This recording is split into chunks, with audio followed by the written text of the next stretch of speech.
The channel is live. Hello, everyone, and welcome to Adventure on So Many Levels. We're going to play some Dungeons and Dragons. Woohoo! Dudes and Dungeons and dudettes. Dragons. And dudettes too. Oh, sure. Yeah, there you go. See, like, dudes, I could see where, like, I think of it as gender neutral. I could see where people take it as masculine. Dudette is, like, inherent, like, It's that's inherently the one feminine. that maybe is the argument that dudes is masculine because it has the counterpart there. But then again, it's a little bit like saying, is actor inherently masculine? Because there's a lot of women actors who want to be actors and not actresses, like it's a different category of thing. But I don't We know. actually exclusively use actor at work, like no actress. Yeah, I think So, because that's the style guide thing as we go. But mhm. but there's still the word. Anyway, I'm Christiana Ellis, and I am the dungeon master, or mistress? No, dungeon master. And our players tonight, Starla Hutchton as Carolina Swift, Hello, friends. Paul Fisher as Zinhorn Windborn, Good evening. Mark Kilfoyle as Vertigo, Man, there are times when you just want to stare at the sky and wonder about things. Like all the time. hmm, and Jenny Meltzer as Zaleen. Dude. So, last week, we had a fun little game of For the Queen. But before that, when last we left our heroes, the Pocket Protectors, they had entered a mountain tunnel headed towards the summit of the central mountain of the island of Dinuthere because the pillar is there, this ancient Titan artifact, but also because a faction has been formed here on the island that guards the pillar, known as the Pillarines. And you have been kind of on a mission to sort of check in with all the factions, it seems, to try to get a sense of what everyone's deal is. And at least that's been the stated reason to go visit them, even though you have certainly been warned that they are going to be very disagreeable with the idea that anyone at any point should ever go directly to the pillar, which has had profound impacts on the world because it's this ancient, powerful thing that has unpredictable results. But you, in passing through these caves, discovered an example of this. As you met a terrifying giant who turned out to be someone who had managed to make it to the pillar and discovered that their subconscious desire was for people to be scared of them, thus transforming them into a giant so big that he can't even really fit out out of the cave that he is trapped in and cannot help but embody the worst fears of everyone he meets. So, doesn't seem like it worked out great for him. So, who knows? Maybe the Pillarines have a point. What do you think? And I just realized that my it being hot today means my air conditioner is going to start to kick on, and I have to tell it not to do that. So, after deciding that you did not need to fight this unfortunate giant, but that there wasn't really much that you could do for him in the meantime, you continued on down the tunnels. Did I miss anything? No, I think that was it. Certainly, while you have stayed underground, you have been very much following upward trajectories, which makes sense given that you know that you are climbing a mountain if still doing so beneath the surface. But as you've been traveling through these tunnels, you have started to come across a pattern where you'll come across a room where there were once multiple ways to go, but now all but one of the pathways have been collapsed through some sort of damage. It's caused cave-ins, with each of these intersections leaving only one clear path to take, and those paths each marked with chalk, including an arrow that says this way. So I think we're being. I'm sure this phoned. is not a trap at all. I feel like I'm in the deep roads. so I would imagine that that is suspicious enough the first time, but you have now passed 3 or 4 examples of that. Can I get any idea as to what might have caused the collapse? What might have been used? Sure. Make an investigation check.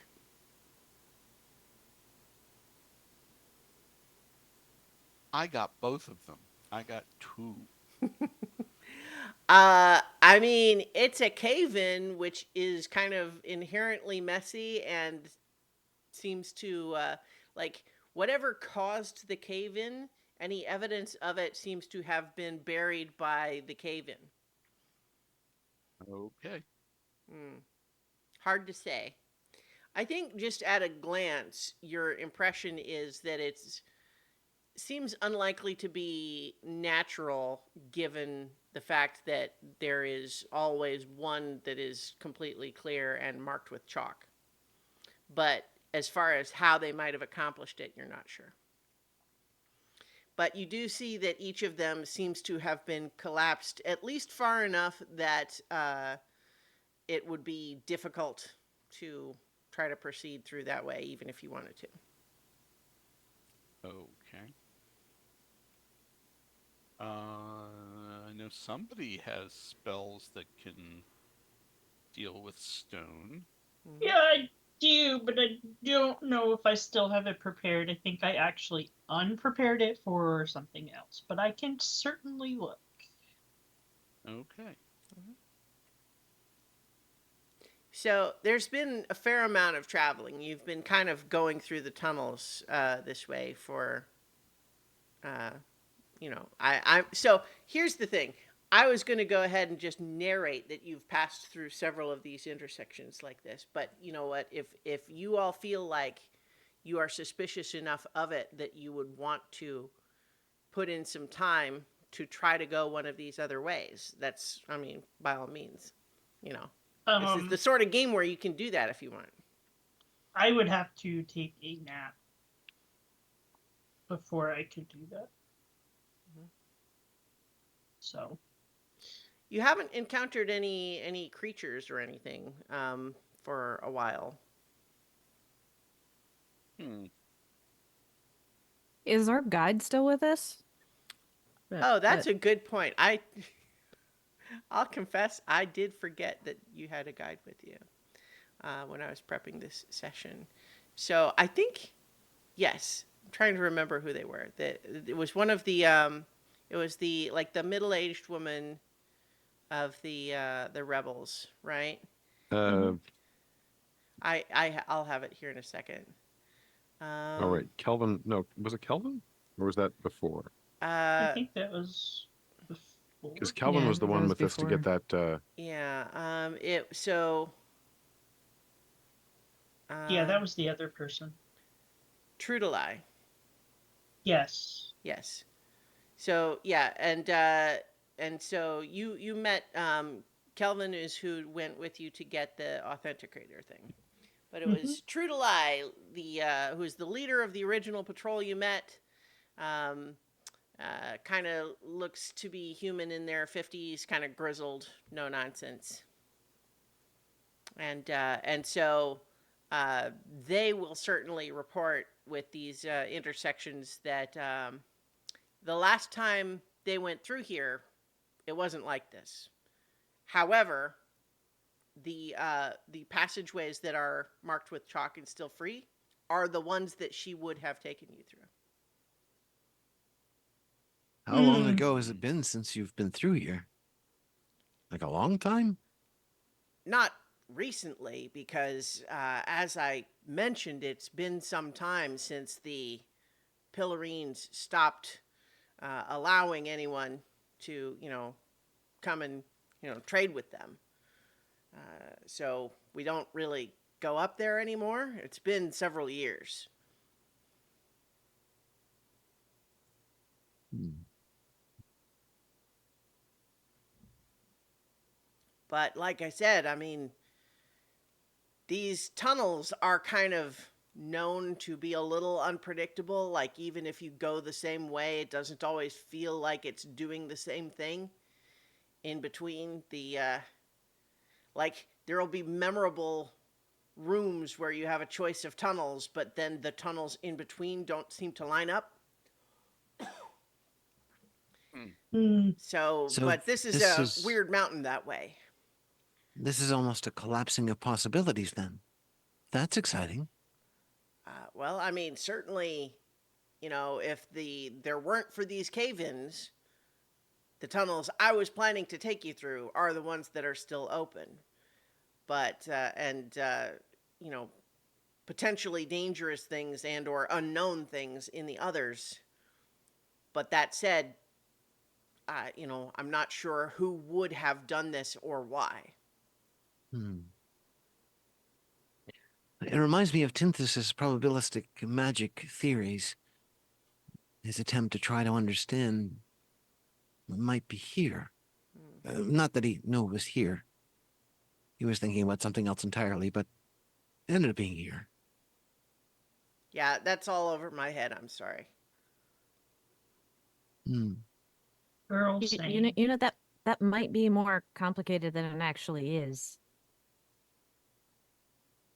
The Like it universe could just be a does. case of somebody is trying to get anyone coming through these tunnels to go a specific direction so they can ambush them.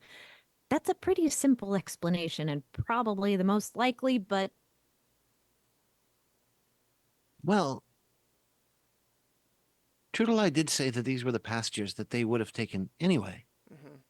And that's based off of your feeling, sense, Well, knowledge, experience? based on the way I came the last time I went there.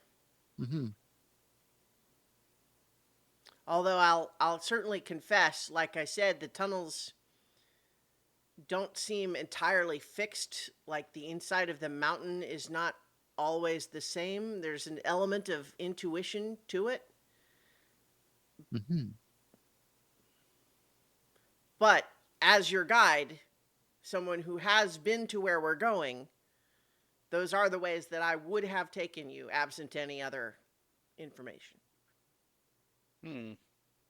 So, how far would we normally have been walking before we would expect to get close to where the Pillarines are? I mean, it's a little while still. We have several hours before we'll emerge onto the surface, and then it's still a little way. I mean, you saw how big the mountain is. We're climbing the mountain inside. Okay. Well, then I guess we'll just keep going Yeah. the way we've been going. The choices are either steep or long.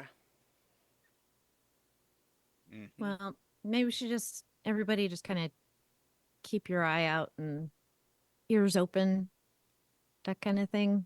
Mm. Yep. Hmm. The writing that's on these caves or the walls, is Mhm. that just in common or is there something Yeah, it's in is it common. okay? And does it look The next time neat? we Sorry. oh, no, go ahead. Just wondering if it looks neat or rushed Um, or consistent. It might even be inconsistent. make an insight check. Oh What dear. is the tone of voice of this You can make an way? How's their investigation. grammar? You can make an investigation check. I know that's How's better for you. how's their grammar? Yeah. What's their spelling Oh, like? look, yeah, investigation. Um,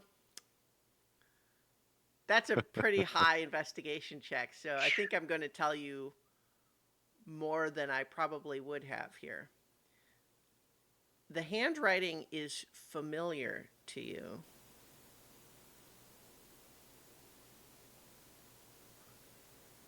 And in particular, the last time you saw it was when Percival Cankers was correcting your sigil writing while preparing the tunnel to get through the bubble. Well, now we know where you went. Okay. I think while Vertigo might share some of that detail with the others in a telepathic thing, not necessarily out loud, I think out loud, Vertigo would say something like, well, there may be other forces at work that are not necessarily unaligned to our purposes. I'm going to take from the evasive way that you said that you don't want to talk about it further, and that's fine. If I look at some of these collapsed places, like with my boon from Solomonia, my true sight, like, Mhm. am I seeing anything in any of these places, like with the writing or where the tunnels are collapsed? No, it's possible that magic was used to create a cave-in, but Hmm. what is left behind seems mundane. There's not any persistent magic happening here. It's not any illusions or anything like that.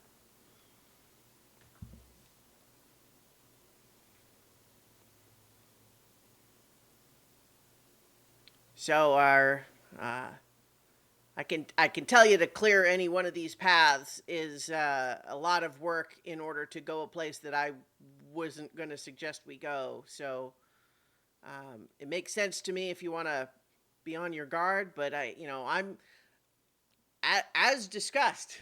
I don't need to go there. I'm going there only to help you. So you let me know what you want to do. All right. I say we at least keep our guard up. Yeah. That Always. seems reasonable. But we can probably be probabilistically optimistic.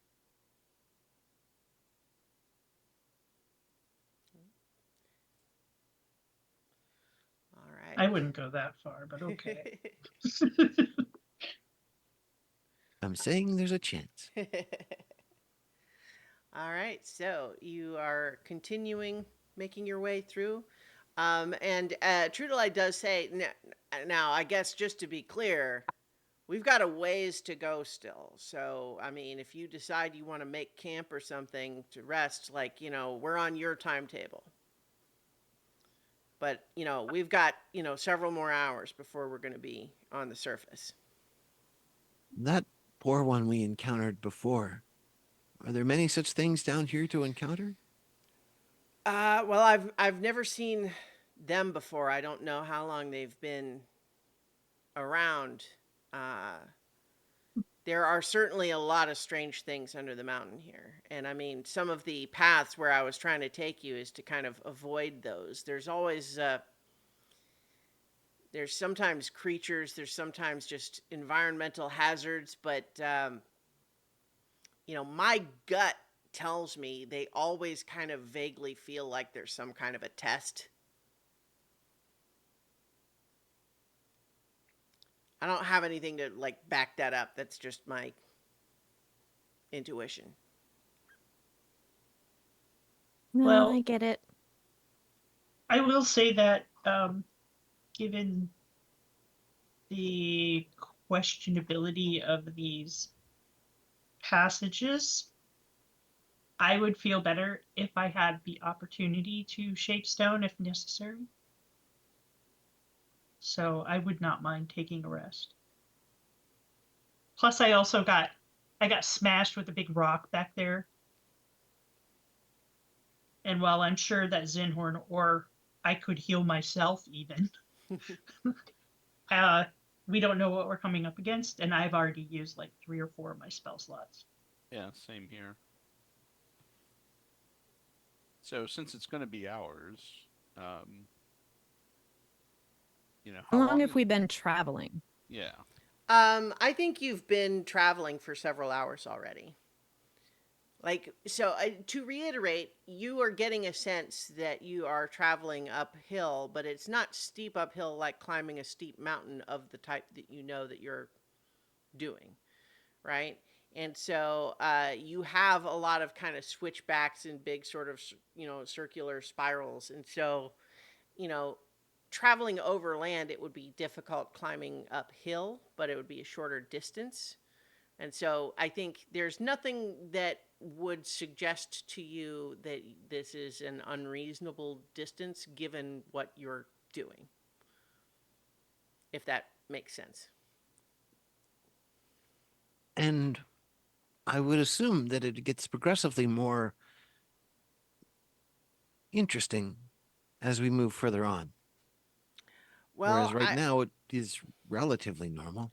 I'm hoping that we're taking you on the less interesting uh, version. This is not the scenic route. Once we get on the surface, we're going to be back to a relatively steep slope. And once we emerge, we're about a 20-minute walk from where you'll be able to see the Pillarines fortress ring and the force field that they've got around the summit.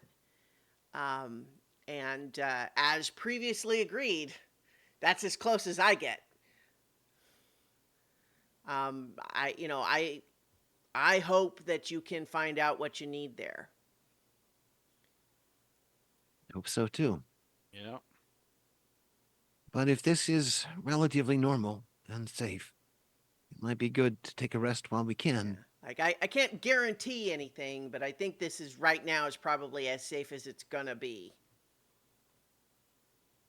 It's certainly not gonna be safer once we get on the surface.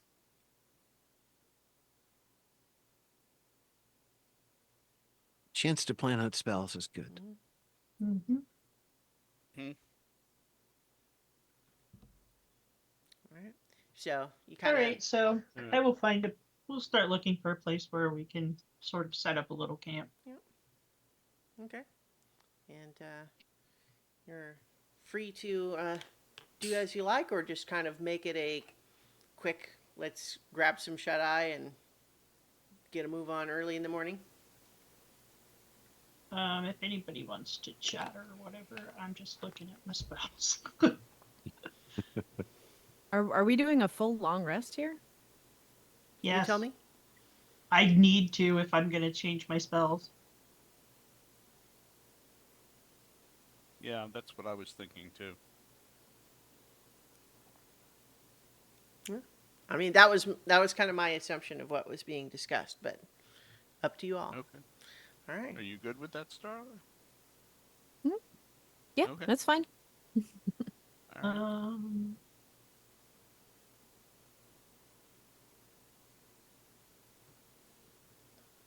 right. I don't- So yeah, I'm good. Like whatever, we can just Scooby Doo it, or Yeah.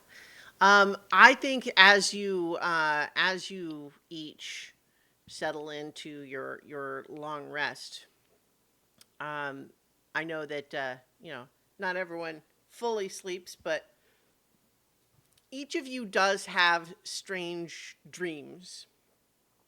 And rather than me tell you specifically what the subject of them is, the vibe is what I'll give you is that you have a general sense that you need something and you're trying to get to it, and it's just one of those dreams where it seems like it should be straightforward, but just there's kind of something always in the way, or it turns out you didn't go the right direction, or wait, no, you have to do this other thing first.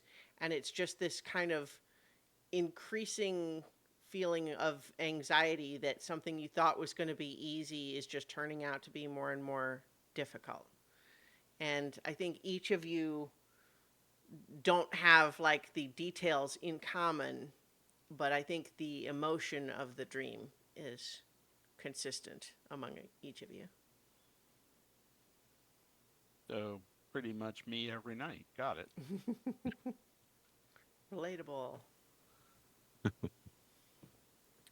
True to life. Yeah. So none of you wake up screaming or anything like that, but certainly it's a little disconcerting.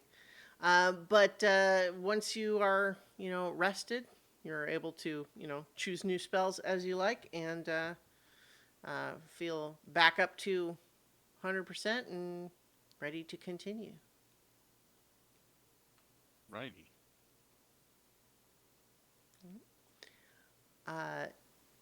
At one point, Trudelai points out that you enter a tunnel that's a little bit wider and has what looks like a now dry like riverbed running alongside it. And she said this tunnel usually has just like an actual river here, but it looks like something has cut it off up ahead. Something dammed it up. And sure enough, as you continue, it does look like there's another place where one of these cave-ins seems to have entirely blocked off the flow of that river. And she's just like, yeah, that, especially since you all seemed so sure that this must be a prelude to an ambush, I'm starting to get a little anxious about it too. But at least so far, like, it's just it seems like they're putting a lot of work into this. Like, I feel like if I were trying to lead someone into an ambush this way, I might stop with just the chalk part. Like, someone is trying really hard to not let you go any other way. Let's think about what we know about Percival and what Well, did their goal Vertigo is. actually didn't say it out loud, but you did say it with telepathy, right? Yeah, to each Okay. of the Yeah, main okay. party members. Yes. All right, so true to life, Percival. Okay, well, you know what? Never mind. Not my business. I think if you're traveling with us, you should probably know. Okay.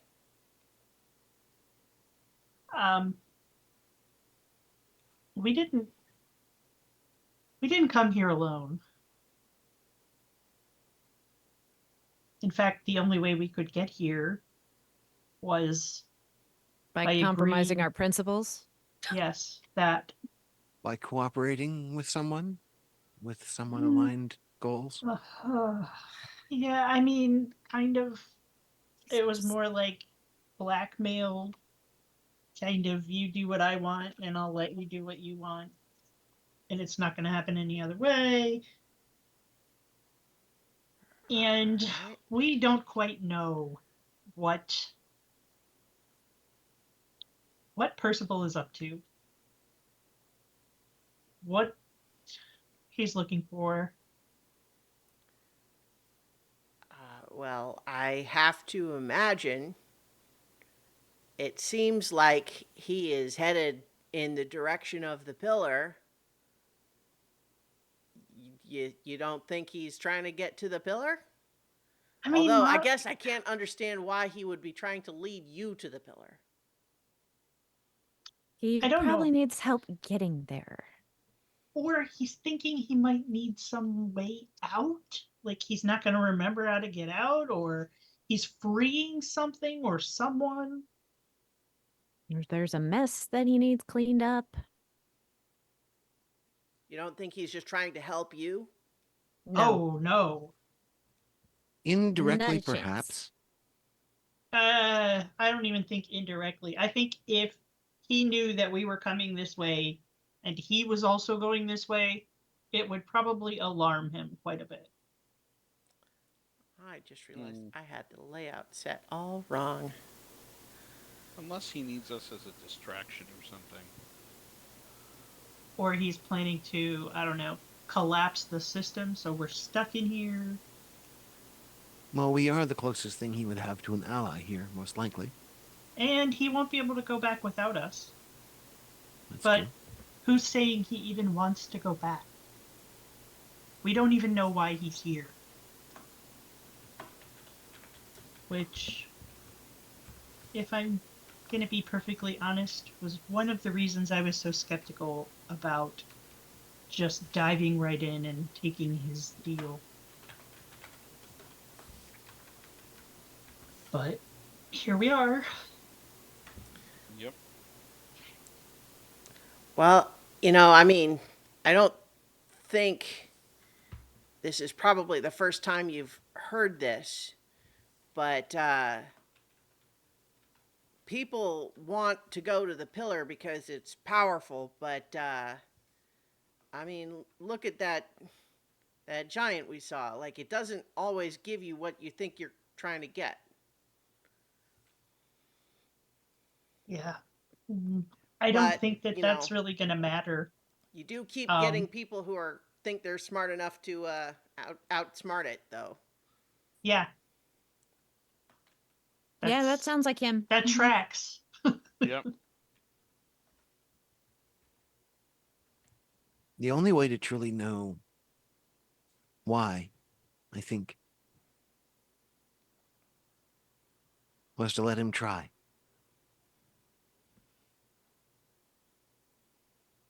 But let him try what? What if the thing he wants most in the world is to collapse existence?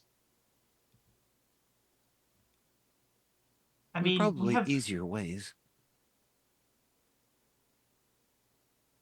I mean, I adore you so much, but I feel sometimes that your quest for understanding and learning blinds you just a little bit, and you have gone far too willingly every time he has beckoned you forward. Just like with this, you know? I mean, you all but gave us all an ultimatum. It was your way or the highway. You were going on without us because you are on a path to understand all there is to understand. And I admire that about you. But I also do really feel like sometimes you are blinded by that. And Percival Cankers is in your blind spot every single time.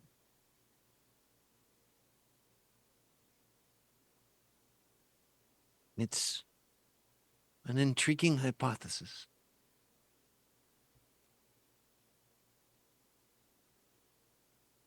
You're not going to like my answer. Probably no more than you liked my suggestion. Well, this is fun and all, but let's keep going. I think it's important though. I mean, it's not, Oh, I'm not trying yeah. to be antagonistic. I really want to understand why Vertigo is so drawn to this adversary.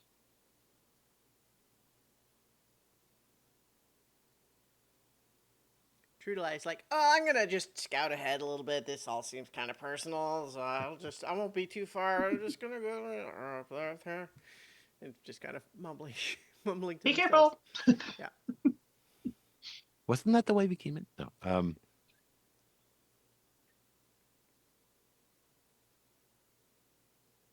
We can even backtrack a little bit and say that we had this conversation during our long rest Sure.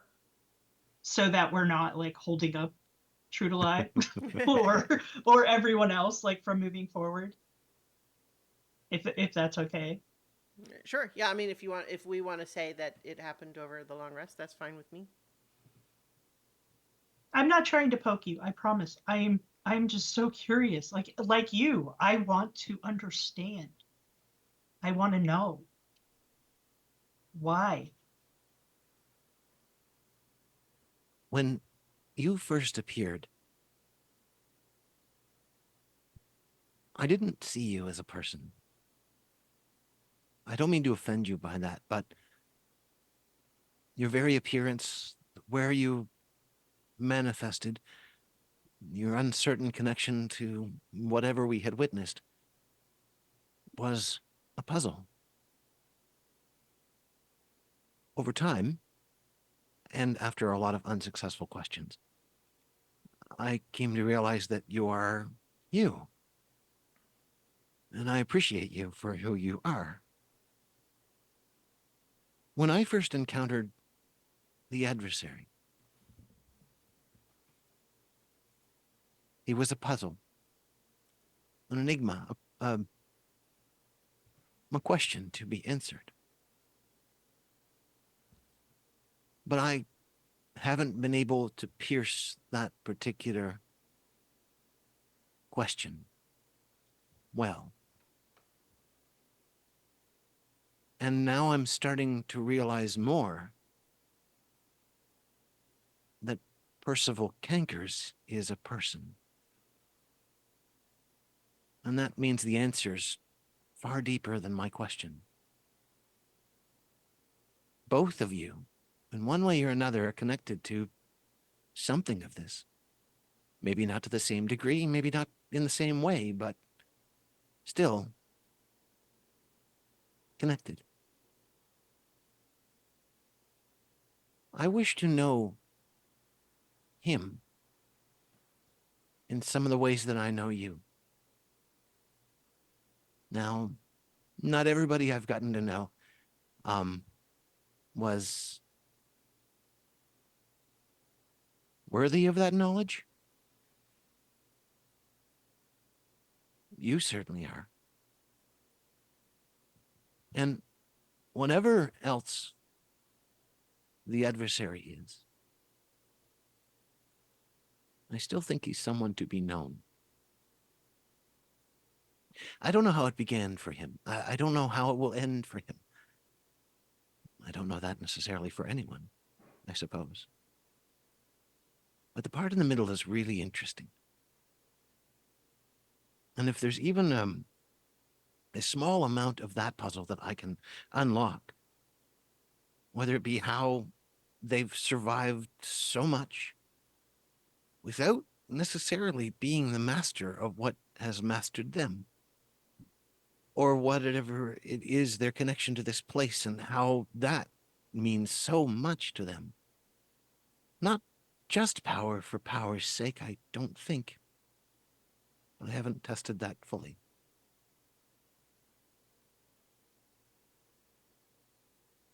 Do you think there is more than, obviously, than what he has shown us and what he lets on? I'm scared. I know.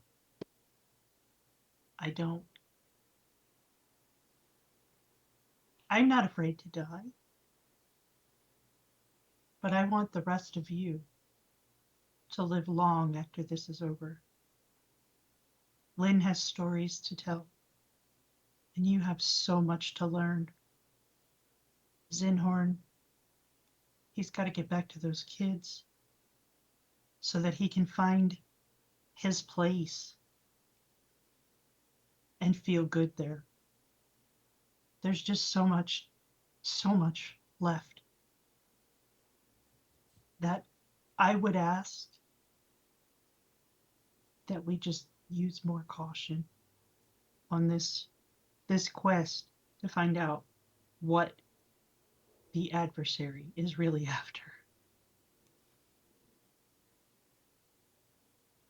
I want you to find all of the answers that you can in life, all of the questions that you want to ask. I want you to be able to. And I don't want that to stop while you're still so young because of that, whatever he is. So I would just ask that maybe we try to be a little more cautious rather than run headlong after him everywhere he goes. Told you all that, well, that I didn't intend to come back from here. I didn't explain myself very well. and I will probably fail to again. The burden of knowing so many things is be unable to tell anybody about them. But I believe most of my answers lie here. But there's also one other thing that I have learned from all of you, more than once. I can be very wrong at times, but I won't see it.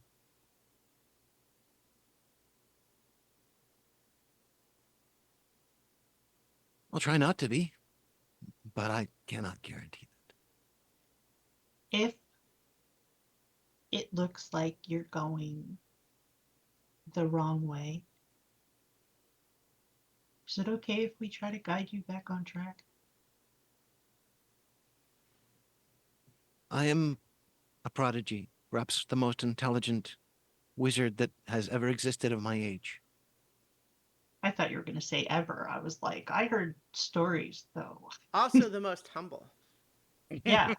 I stand right now on the threshold of 3 magics, 2 of which have been written about, and 1 which is unknown to our entire world, except in the barest of stories, or the most quiet of peoples.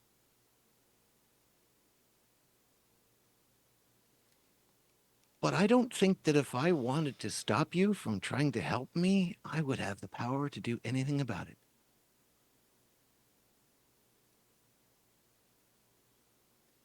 I will just say this.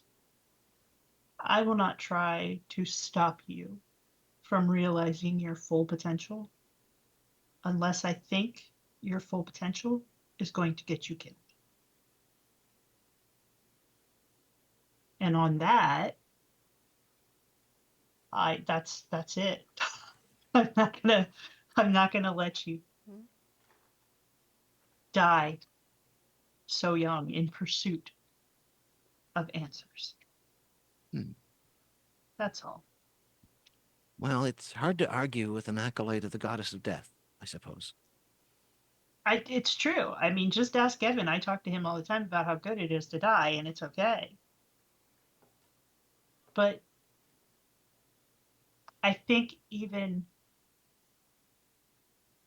my goddess would agree that a wasted life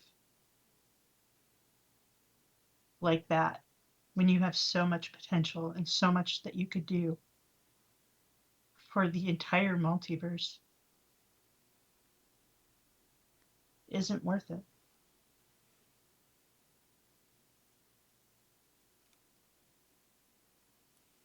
I think that even she would think it was a pity. And she loves death. Eyeliner cantrip. I cast Goth. I cast Goth. I just, and this is the last thing I will say, I have helped so many creatures just these last couple of weeks, probably. I don't know how much time has passed. I've completely lost track of time. I've helped a lot of creatures. You helped me help the Titan crossover. I don't want to have to do that with you.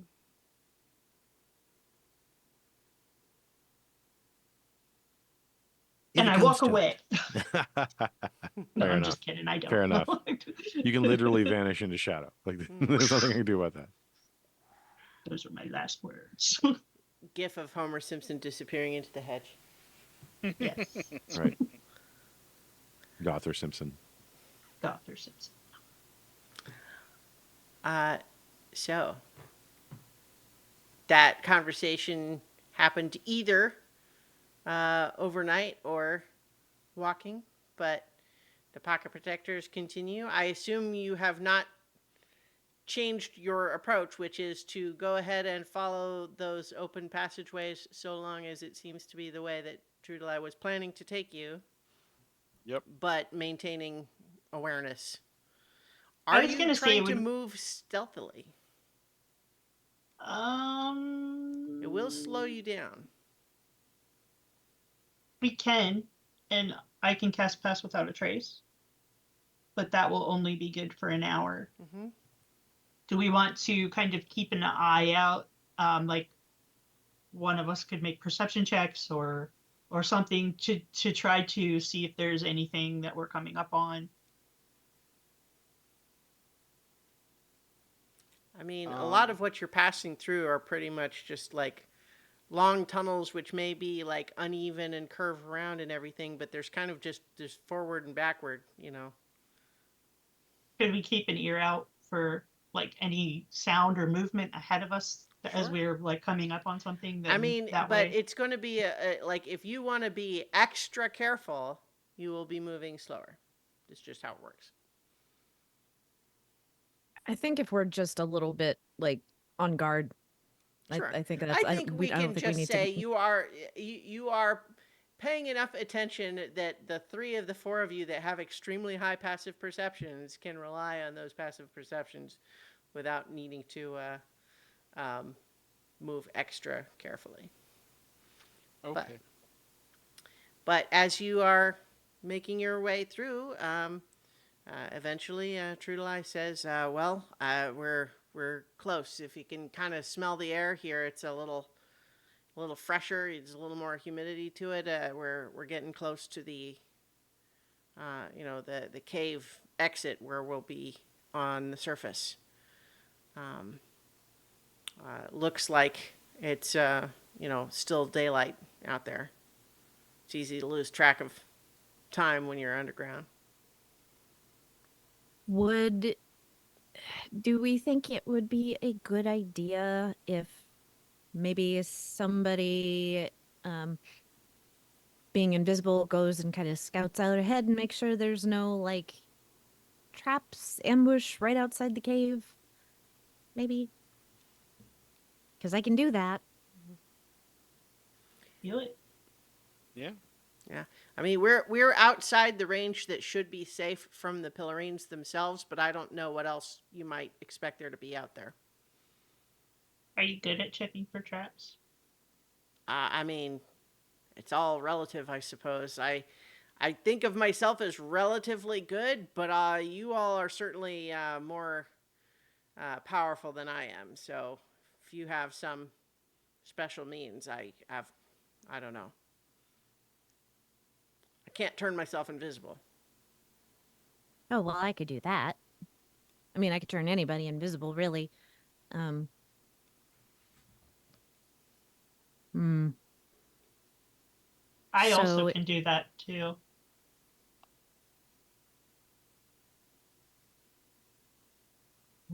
well, I'm not comfortable asking someone else to do what I wouldn't do when I can do it. Um, so unless anyone has any objections, I'm willing to go and look.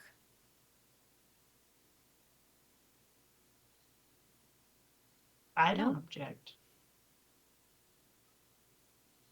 How Okay. far away are you planning to be? Like, how Uh, far ahead are you going to scout? Well, I want to check the exit mostly. Um, just see what's waiting for us when we leave. Don't want to walk into an So, ambush. so you're going to be making probably like some kind of check, I'm assuming. Probably. Okay, I'm going to cast guidance on you before you go. All right. So you're making yourself invisible. Yes. All right, and you have guidance. And you should probably have a bit of extra protection. So, Vertigo will cast protection from evil and good on you. All right. Slap the book, and then grant you 9 temporary hit points as well. All right. So go ahead and make a stealth check with advantage because you're invisible. Okay. Still.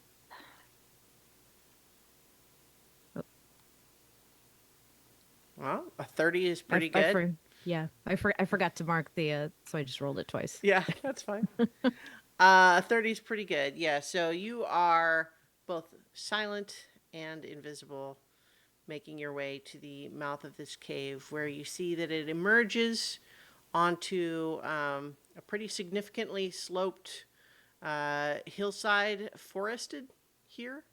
But as you kind of look carefully around, you can see that if you look up the slope, the trees are getting kind of smaller and there's more like undergrowth and less tall trees as you continue to go up. And you can actually kind of see through that there's a point where the trees just kind of stop, that, you know, even just going another 100 feet or so upslope, you'll be out of the trees.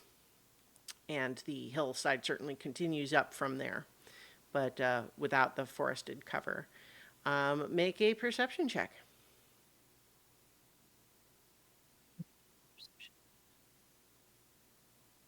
With a D4. If you Oh, need it. and Mm-hmm. yeah, probably should. Sure. I mean, you have the guidance, you might as well. Yep. Ooh, and I got 4. Alright, so so that's that's 18 18. total. Yeah, so you spot up in, you know, in one of the trees, kind of just sort of like crouching. It's a little bit hard to like understand what you're looking at for a second, because it's just the shapes, the proportions seem a little bit strange. But eventually what you can see is that there is some kind of a creature that is, medium in size, that looks kind of like maybe an ape of some kind, but it seems to have extremely long arms, that it's got like, and when I say extremely long, I mean like its torso and body and legs would make it maybe, like 4.5 feet tall, but its arms are like 8 feet long each. And they're draped in a way that makes you think that whatever like bones and musculature are in there is more complicated than a typical a typical ape would be. But it seems to be just kind of hunkered against the tree, like resting, and it's not looking your way or anything. It's just kind of up there. But you do spot it up there with that 18. You don't really see Okay. anything else that's unusual or. Okay. Well, I'm gonna go and report back then. Mhm. And when I get back to the group, drop invisibility, of Mhm. course, Yeah. and yeah, The relate ape the is information. kind of covered with sort of like what looks kind of like a coarse, like reddish fur. Um, So after I've described this thing, I'll see if True to Lie maybe recognizes it. Does it sound familiar at all? uh, I think that's what we call an arboreal grappler. It's actually a construct. It's a little hard to tell because like it's got that fur that it uses for like um, insulation. It makes it hard to like grab it, and it like distorts the outline of the actual body. But it's, if it is what I'm thinking it is a construct. And these days that could mean anything. It doesn't, it could be one that's kind of gone off on its own and is doing its own thing. But those typically aren't the ones that like, we don't hear about those going sentient very often. Um, the construct makers do sometimes use them as spies, Hmm. but they're kind of like they're not like super smart or anything. They mostly kind of observe and report and maybe follow, and then they if they attack, which they usually wouldn't do without backup, they grapple you with those big long arms.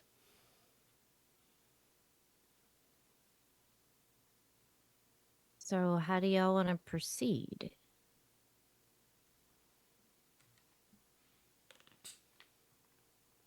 We don't have to pass directly by it, do we? Well, I mean, there's the other option of, everyone goes in the tower and the one person is invisible and just walk right on by. Mm. Yeah, you would need to make a stealth check to go by it unnoticed. How close are we to the sort of contested area of the Pillarines? Would they take someone going invisible, walking closer as a threat?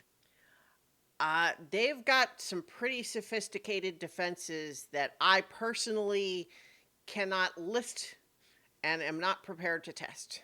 However, there is an obvious point where you are safe up to that point. And is that beyond the trees? Yeah.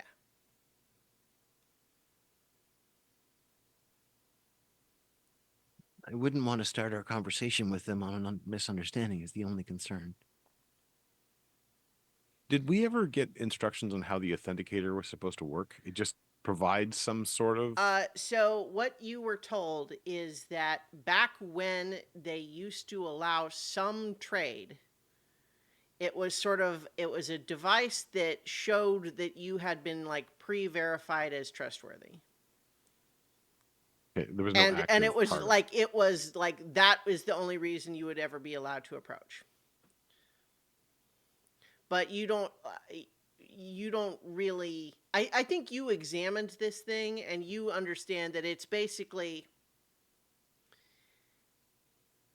it is not, there's not much to it by itself. It's kind of like you when you made the unique rings so that you could track everybody. It's really kind of more like that. It is a very specifically crafted thing to be of a kind, but in itself unique in such a way that magical detections would recognize it and trigger whatever the appropriate response is. So it would mean nobody needs to necessarily see it. Like automated, passive magical defenses could detect it. So if we are to have this invisible carry, that should be probably carried by whoever's also carrying everything else. Or, I mean, we could just go and see what happens. I mean, I could invisible and carry and pass without a trace, which would be helpful. But I couldn't pass without a trace. I don't think. Yeah, I wouldn't be able to for anybody else who was going invisible if I'm carrying them in the tower because I will not be there. I'll be in another dimension. Yeah. So it wouldn't work. I would be the only one who would be able to do it.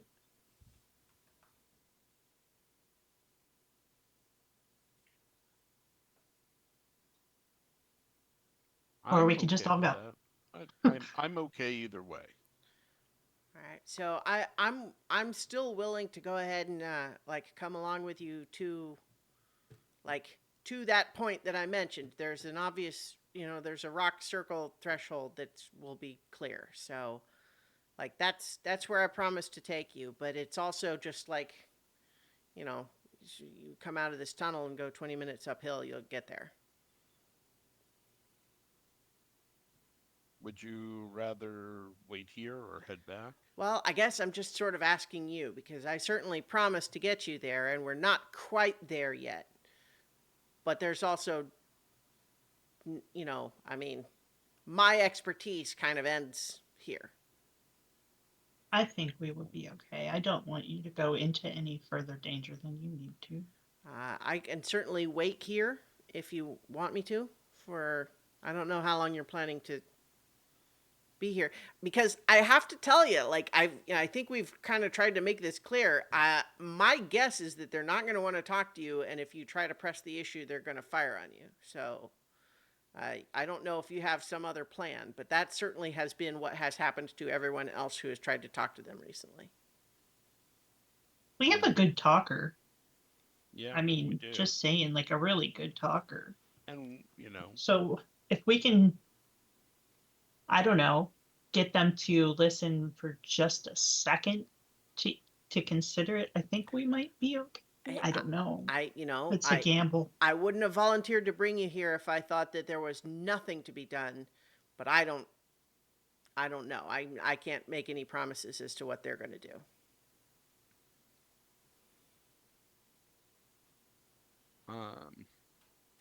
I think the fact that we're from outside the bubble might hold some weight. Could be. But they have to know that we're from outside the bubble first. If we don't get to say that, I mean Well, that could be an issue. so you've True. met with them before, right? Well, a long time ago A when we long used time to be ago. able to trade with Right. them, but like since then, like we haven't even been able to talk to anyone. I mean, you'll see when we get there, but there's a warning message that tells you not to come any closer now.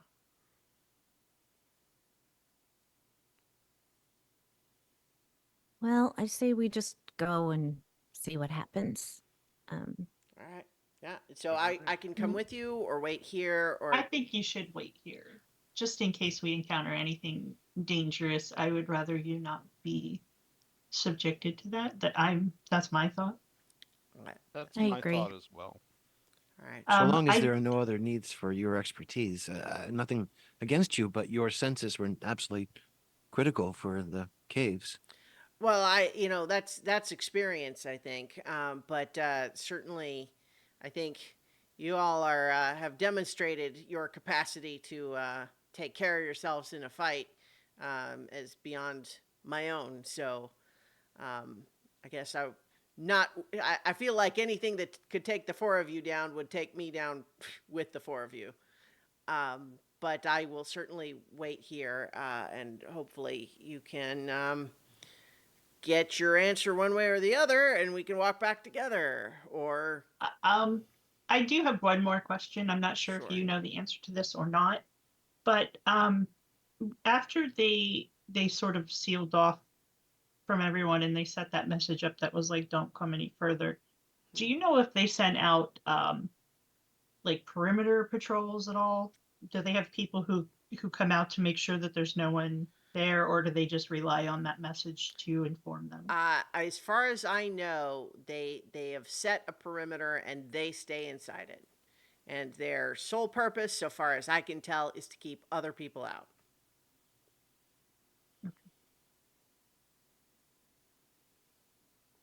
Honestly, I don't know if they're magically conjuring food and stuff in there. I mean, all the things we used to trade with them, like they just don't need it anymore, I guess. we should also consider our acquaintance maybe somewhere nearby. And it's unlikely that he doesn't always pursue the peaceful path. We'll put it that way. Does tend to be a little bit more straightforward. Sort of. Mhm. True to lie, there's a very important role you'll have to play when you're here, and that is as witness. Whatever happens, it might be interesting, and that might be interesting information that you and your people might be able to use, even if it's just a cautionary tale. Well, gosh, I don't think I'm going to be able to see much from in here, but I can, you're not wrong. So maybe even it might make sense to sort of, I don't know. I could I could come with you to the stone circle. I can. You know what? Unless you're telling me not to, I'll do that. That's really what I kind of promised to do to begin with, and I would kind of like to know what you find out. I think that's a good idea. But first sign of danger, you go. Gotcha. All right. So,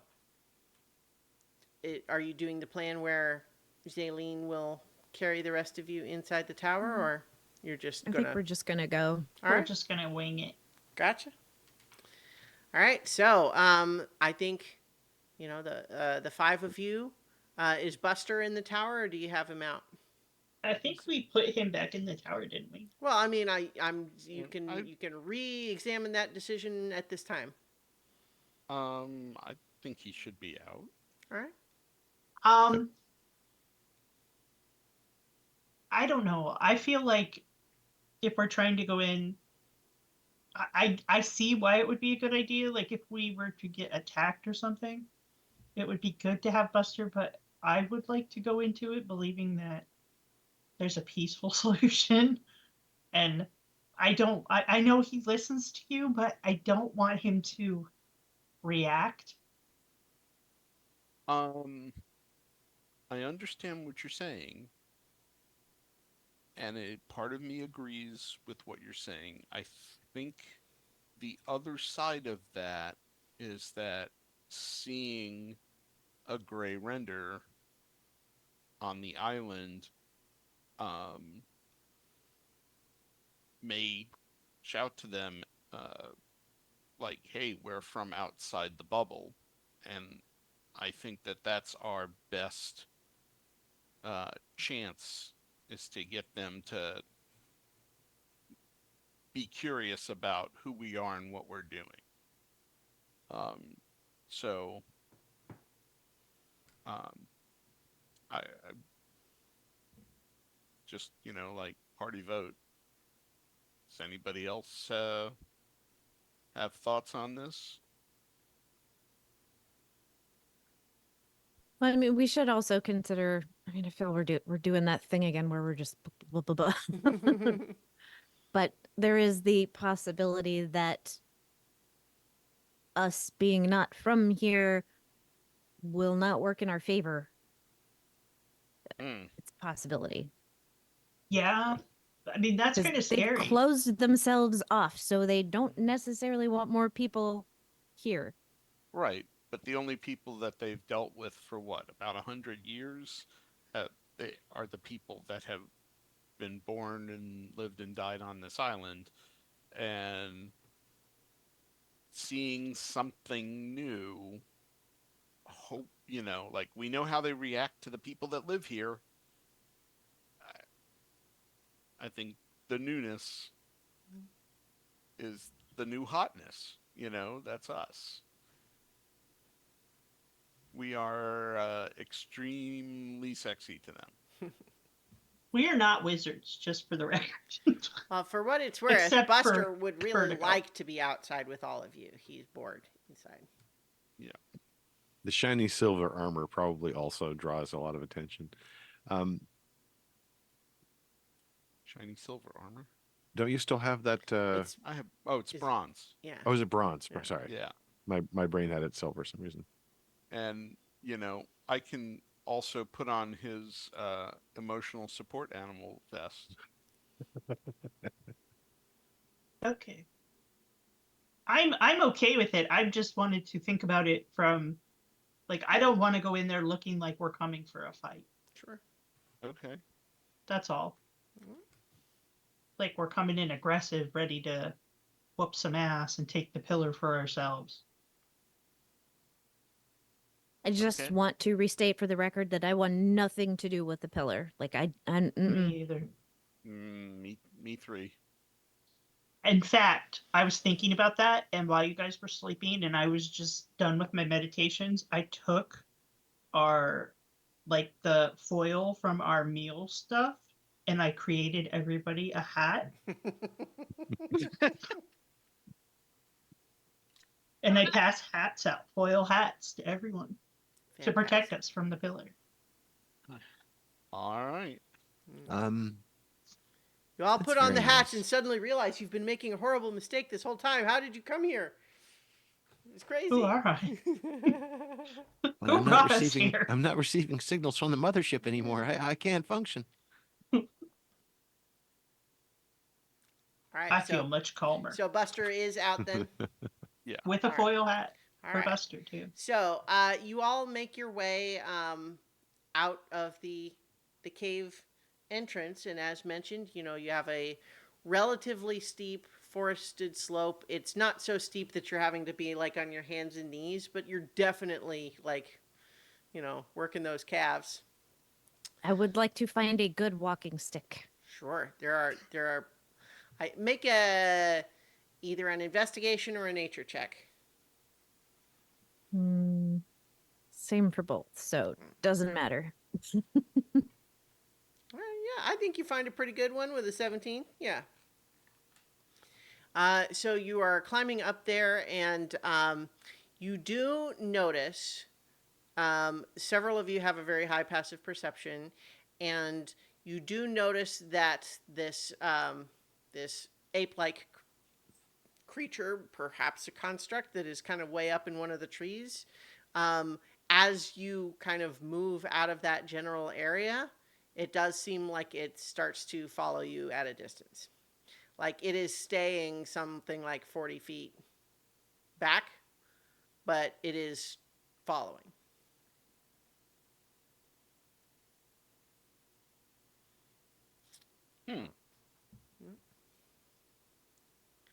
All right. Well, we're doing our best not to be aggressive. All right. Don't So, be suspicious. Don't- so as you head uphill and you find yourself, passing out of this forested area where, the trees kind of gradually become smaller and slighter and then give way to just sort of shrubbery and undergrowth. And then eventually just sort of kind of a dry grass, not dead, but just it's kind of it's a tall sort of prairie grass, and you can see as soon as you are in that period that not too much further up the slope is an obvious place where there is there are sort of like 3 foot tall stone, sort of standing stones that are, when you look at like the broad circle of it, they clearly circle a big perimeter around the entire summit of the mountain. Up close, they're like 15 feet apart from each other, but you can see that they continue at that frequency all the way around, and so you can see those up ahead of you. And True to Life points out, is like, see, that's what I'm talking about. But even before you get that point, and you can see, in fact, further up the slope at a distance, about perhaps 600 feet up the slope right now, is what you see is the distant wall of a fortress that has sort of bright white shimmering walls. And then above this outer wall, perimeter wall of this fortress, which is enormous because it's encompassing the summit of a mountain, you can see that there is sort of an opaque, iridescent force field that rises up sort of elliptically in a dome beyond that wall. So the fortress guards like the base of that force field. And so you really can't see anything but the force field above that, but that rises up into the misty clouds above you. But when you're about 50 feet away from these stones, all of a sudden, the authenticator, who's holding it at this point? I think Lynn is our best talking person. Yeah. Sure. Lynn is good at the Whatever. talk. Does You're it good go at ding? talking things. What it does, it actually has a very sort of pleasant sounding chime that it makes. But then a voice speaks from it. Warning: Pillarine authenticators are no longer accepted. Do not cross the ring of stones, or you will be treated as a hostile seeker. If you wish to offer tribute to the pillar without passing the threshold, travel to one of the 4 offering circles which are placed equidistant around the circumference. Living offerings will be sterilized before they enter the fortress. Construct offerings must be suitably restrained, or the capsule will not transfer to the fortress. Thank you. What does that mean? Sounds like they have some kind of an automated system But Okay, let me they're specify. worshiping it. Well, no, what does they said living things will be sterilized? Is that what Living they said? offerings is what it Living said, and offerings. that's new since I was last here. That's a little worrisome. Hmm. Well, there are numerous religions which have some rather barbaric processes of offering living beings to their gods. Right. Well, let's see. Do we know where the nearest offering circle is? I mean, see I it? can only assume that that's the trading posts that we had from before. So, there's one, probably closest one is like an hour around that way. Is there any sign that the adversary has been this way since we left the cave system? Like, have we seen any sign of that at all? Mm-mm.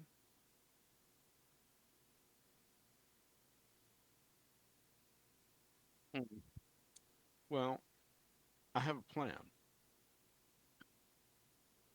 We could all get in the tower, and Tridalai can leave it as an offering. Where's the construct thingy?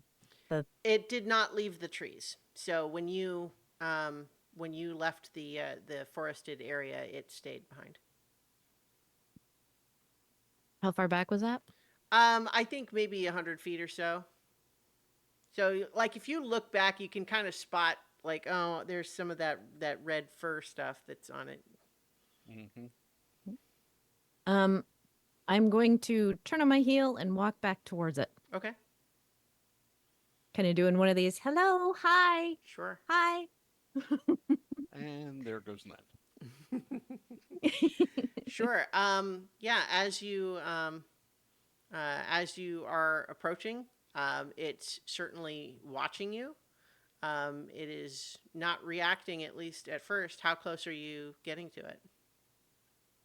Um, hmm. I think maybe within 60, 40 feet, something like that. Hmm. So like, I mean, also it's in the tree, so. Yeah. It's not that high off the ground. It's like maybe 15, 20 feet off the ground. So, up in the tree, I'll be like, hello, hi, do you speak? Um, One of its big long arms is kind of wrapped around one of the nearby branches like a snake, and the hand sort of unravels a couple of loops and then does sort of like a back and forth wave, but it doesn't say anything.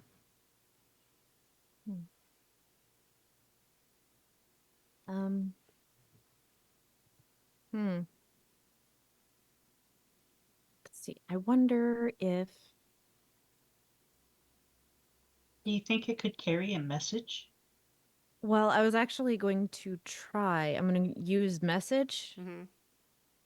um, and see if that works. Maybe it can communicate that way. Okay. 'Cause, Um, yeah. Incidentally, now that you're close enough, you can see that the fur kind of threw you at when you first spotted it, but you can certainly see construct mechanisms like at the joints and such. Hmm. Hmm. You use the message cantrip. Okay. Yes. What do you say? Um, are you a lookout for someone? Um, I think there's sort of a pause and then follow to rendezvous point. And then it sort of unwraps its arms and kind of climbs over to the next tree a little further away from you and then looks back. Oh, I get it. You guys, I think we need to follow it. It says follow to the rendezvous point. Okay. Do you Now- believe it's acting on its own or on behalf of something else? well, it was a very mechanical sound, but it was definitely a response. But the it didn't specify who we were rendezvousing with, so maybe be prepared. So, because you're all still newcomers here, I'll let you know that on Dinithere of late, constructs are either tools of the construct makers that do exactly what the construct makers want, or they are sentient, at which point they make their own choices and may or may not do what the construct makers want. Or there's wild ones that have basically gone off their programming and who could say what they want. I don't know which one this is, but it's going to be one of those three things. What do you guys think? The Pillarines don't make constructs- constructs. Do constructs obey other constructs, or only the makers? That depends, because like some of the construct makers are themselves sentient constructs. Once a construct has become sentient, no one can force it to do anything, like other than any way that you would, manipulate or, extort any other thinking creature to do what you want. You can't just force it with programming at that point. But I don't know, it doesn't really act like it's sentient to me, but there's also all sorts of just malfunctions that make them behave strangely, and who could say at that point. So I guess what I'm just going to say is, I don't know why it's here, but I do know that the construct makers were looking for you. Yeah. Lynn's stuff either works out spectacularly or fails spectacularly. So, You know what? You guys are doing some really exciting outside the box thinking. I am happy to tag along and see how it goes, but I wanted you to do so with the full information as such that I can provide to you. thank you. In Is either it case, headed? Right. Well, I was going to say, is it headed in the direction of the offering site or opposite that? Not really. Kind of, it's like sort of off at an angle. It's going back downhill into the trees a little bit more. It's kind of like, clockwise or counterclockwise. It's going the same way as True to Life said the next offering circle was. But she was kind of indicating that you would stay at your current elevation and then just go around the circle, where this is definitely going back into the trees more.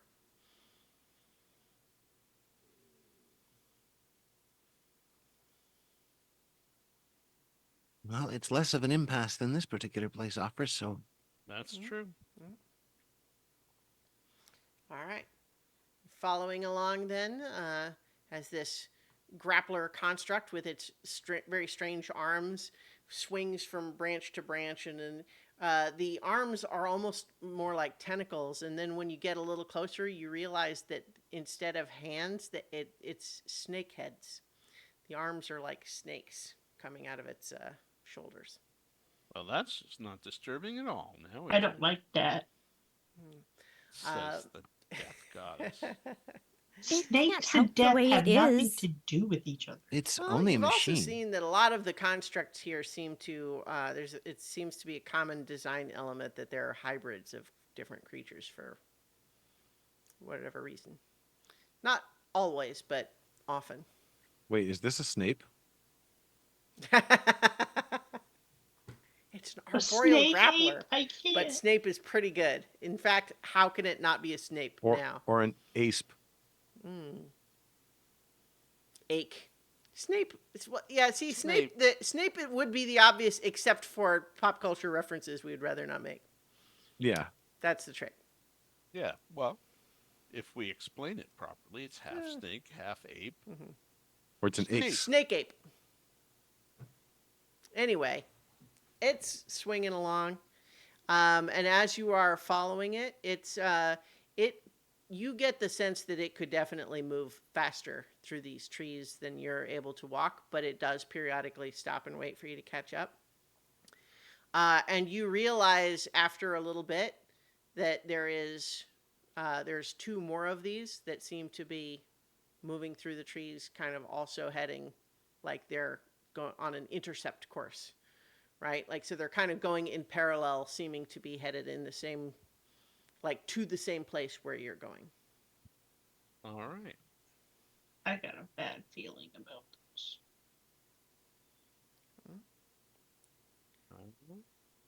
All right, and so gradually you are brought to a clearing of sorts where the ground is a little bit more level. It's not quite so steep here, and you see what is clearly the foundation of what was once some kind of a stone building, perhaps a tower or something just round in shape, but only the foundation remains. It's been completely torn down otherwise. And you see across this this clearing that there is a fourth one of these things that is already kind of waiting there, and the one you were following sort of just gestures you into the clearing. After you, boss. Yeah, I'm gonna have regrets about this. I cast Death Ward on you. All right. Well, how shocked are all of you that I'm now going to say, and now we're going to go to the map. Yep. I cast nope. All right. So let me. Power word nope. So let's. Ring of DM control. All right. So, assuming that you have all made your way into the clearing, I'll let you place yourselves where you want to be. But like I went ahead and put your tokens at the base of this tower. I think you need to put us Okay. on the map. Yeah, Oh. I'm still Oh, on the sorry. old You're map. right. Yeah. Let me. There you go. Push some buttons. Yay. All right. So yeah, you see these creatures are kind of in the trees all around, and if you don't think you would have walked right on into the building ruins, then place yourselves otherwise. But that's this is the map here. And Are the ruins just like inches above the ground, or is there actually partial standing walls? Or... no, it's basically just the foundation. So like you like step up onto it, but it's not. There's no like cover. It's like maybe, a foot. Like a single step. Starla, I cast Death Ward on you. And Trudelite says, these ruins, I mean, there used to be all sorts of there's almost like a town around it for a while before they started getting increasingly isolated. But so as you are all kind of there looking up and around at these creatures, you suddenly are aware of flapping noises and shadows in the sky, and you see 4 of these wyvern constructs begin to circle in, and one of them with an amplified voice says, "Remain where you are and stay in position for rendezvous." Do the wyverns look like the things that chased us out of the They absolutely do. Okay. Yeah, we've had This enough is- talking for one episode anyway, right? Right. I guess. All right, so true delay? they are all currently like 60 feet off the ground, flapping overhead, circling. The wyverns are. Truly, Yeah. I would like for you to come to a safe place Hmm. and knock on this door right here and make yourself at home. If you insist, I will do so. I don't think you should be out here. Good luck. Can I get out if you all? If I die, yeah, you should be able to get Okay. out. All right, she knocks on the door and disappears into the tower. If I die, good luck. It's your tower now. Well, just imagine being trapped forever inside a magical object because something You'll be happens fine while you're unless in there's some pigs around here. it. Eh. Right. We've encountered several characters that have been, in fact, trapped inside magical objects for decades. So Ages. it's fine. It's fine. It'll be All fine. right. So right now, they have not taken any more aggressive action other than broadcasting that message and then circling. This didn't go very well the last time. Rendezvous. Who's coming? Presumably something more powerful or more in I hope- charge. I kind of hope it's that jerk that was such a piece of crap that was like in our faces telling us we needed to do this and we need to do that without any negotiating. Have we considered that maybe it's just constructs? Like, not the construct makers? Like, possible. Well, I mean, they're I'm just trying to look on the circling. bright side.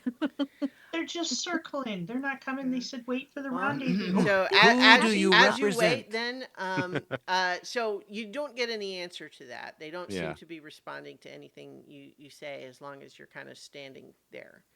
But I'll say that I believe Zinhorn has the highest passive perception, although you all, like 3 of the 4 of you have just ridiculous numbers in that.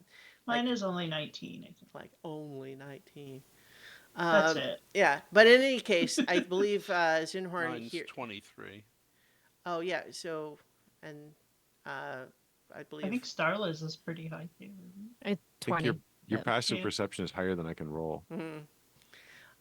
In any case, though, Zinhorn hears it first that as you are kind of watching them flap around and kind of aware that there seems to be some sort of a rendezvous that they're waiting for, you hear in the distance something very big going.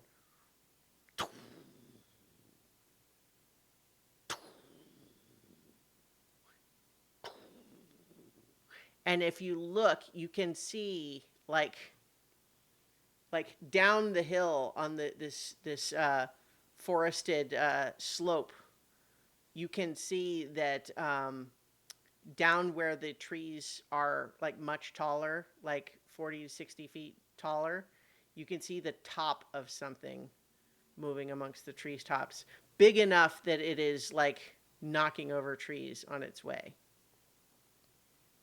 Well, I'm that's sure rude. this is fine. If It's totally like fine. you can only kind of see just the top of it sticking out amongst the trees there, but weirdly the like the gut impression you have is of a crawling human infant. That's disgusting. But it would have to be, even in the crawling posture, it would have to be something like 60 to 70 feet tall. It's like the Ooh. baby in Spirited Away, the giant baby. It's coming to get us. Yeah. So Giant baby. it's yeah, it's definitely moving towards you, and I think it would not be unreasonable to expect that perhaps that is the rendezvous that they are anticipating. Interesting. Right. Does this seem likely to be something that the construct makers would make? Well, then again, who did make it if they didn't? Oh, Oh, I suppose other constructs could have made it. I wonder if they were trying to emulate some sort of humanoid cycle or try to recapture some innocence of a younger being, embodying that within a much larger being, I suppose. Or maybe, And he just starts talking to himself like that for the interim.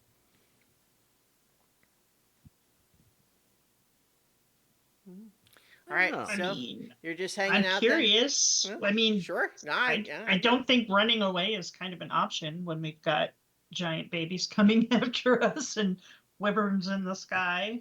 yeah. I mean, Giant rock song? transformer babies. wyverns in the sky. you so like I'm definitely you can do whatever you want, but like don't I don't want you to like say later that I didn't give you any choices because you're just standing there waiting for us to come closer.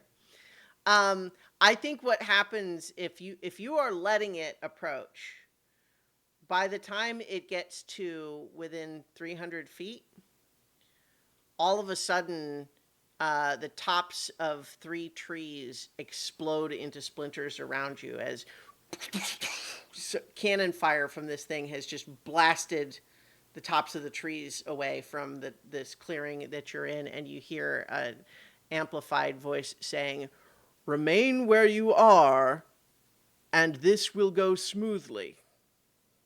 All right, let's go. All right. Yep. All right, That was so our cue. gonna roll for initiative. Roll for run. I think you're going to need a bigger map. Well, perhaps. But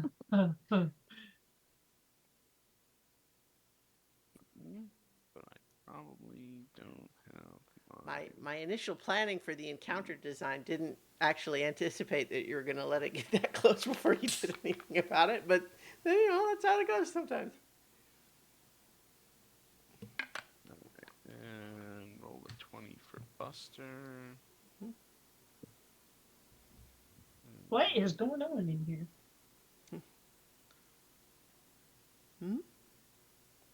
Buster got a 7. All right.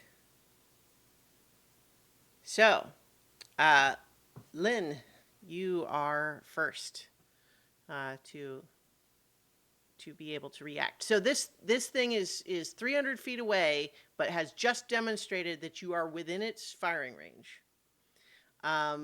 The grapplers and wyverns are all circling around you. What would you like to do? I was looking at something real fast.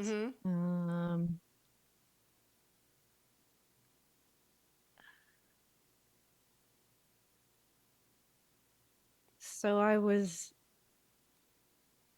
thinking, let's see, that I can see. Can I see the thing? Like a surface of it? Yeah. Especially since you let it get so close. It is now towering over the level of the trees that it is currently at.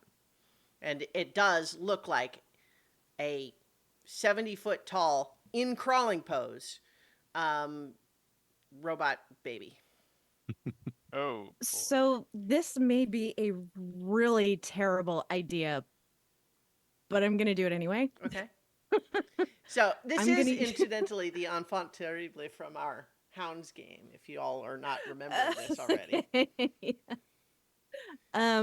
I'm going to use the hither thither wand. Okay. Get thee thither. Yeah, and I'm trying to figure out where I should aim for the other portal. An important question. Let's see. On a flat surface of my choice.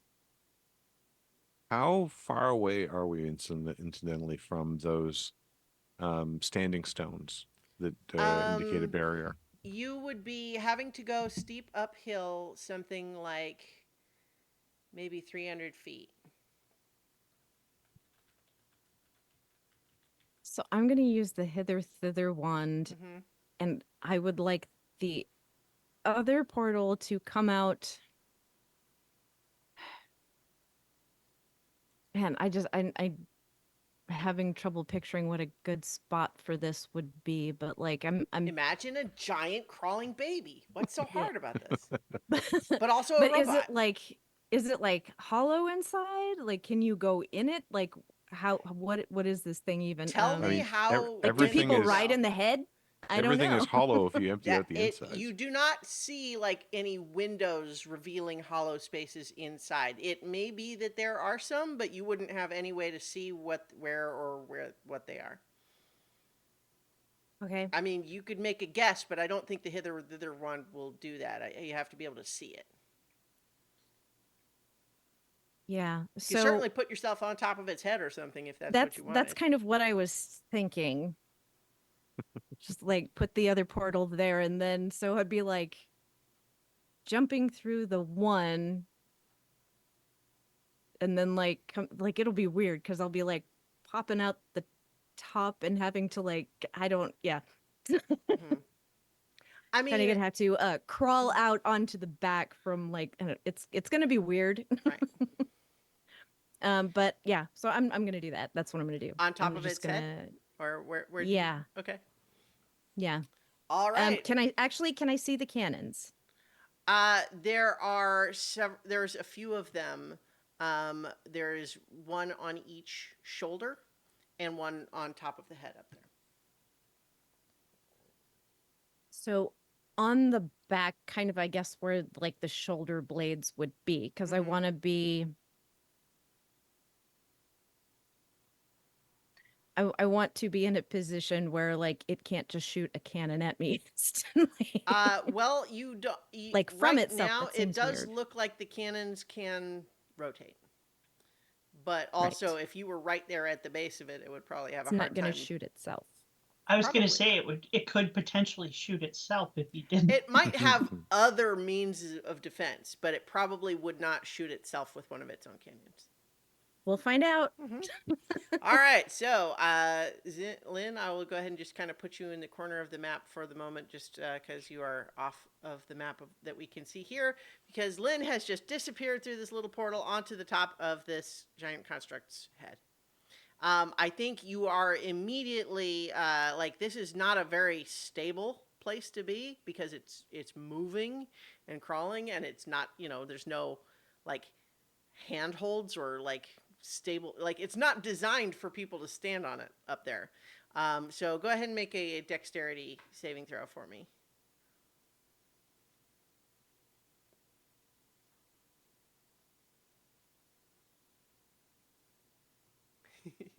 Okay, yeah. So yeah, you managed to hold your feet, but it is unstable. You could perhaps grab onto the base of the one cannon that you're nearby if you want. Um, and so yeah, this thing is definitely made of like metal and other sort of arcane materials, very similar to the other constructs you've seen. Although this one is the biggest you've seen, and it's extremely like sturdy. Like it seems very reinforced and armored. Yep. So I'm gonna stay low center of gravity and All right. everything. Yeah, and we'll go from there. Okay, great. It is now the grappler's turn. Um, one of them is going to swing out of the trees and right up onto Zinhorn, and is going to try to bite and then wrap you up in its arms. So the first is going to try to bite you and only gets an 11 to hit. Oh, here, hang on. Let me put the Roll20 extension back on. There we go. So that first one was just an 11 to hit with the bite. But then it's going to try twice to grapple you. That first one's only a 10. And then a natural 1. Okay, those are some low rolls for that first grappler. So it tries to snap at you with these like sort of like whirling like spiky metal teeth, and then it wheels these long arms all around you, but you are able to evade it trying to wrap you up. But now one's going to come up and try to do the same thing to Vertigo. It's going to try to bite. Why did it... Oh, okay, interesting. It got a 12 to hit with the bite. That's a miss. Okay. And then it tries with its arms.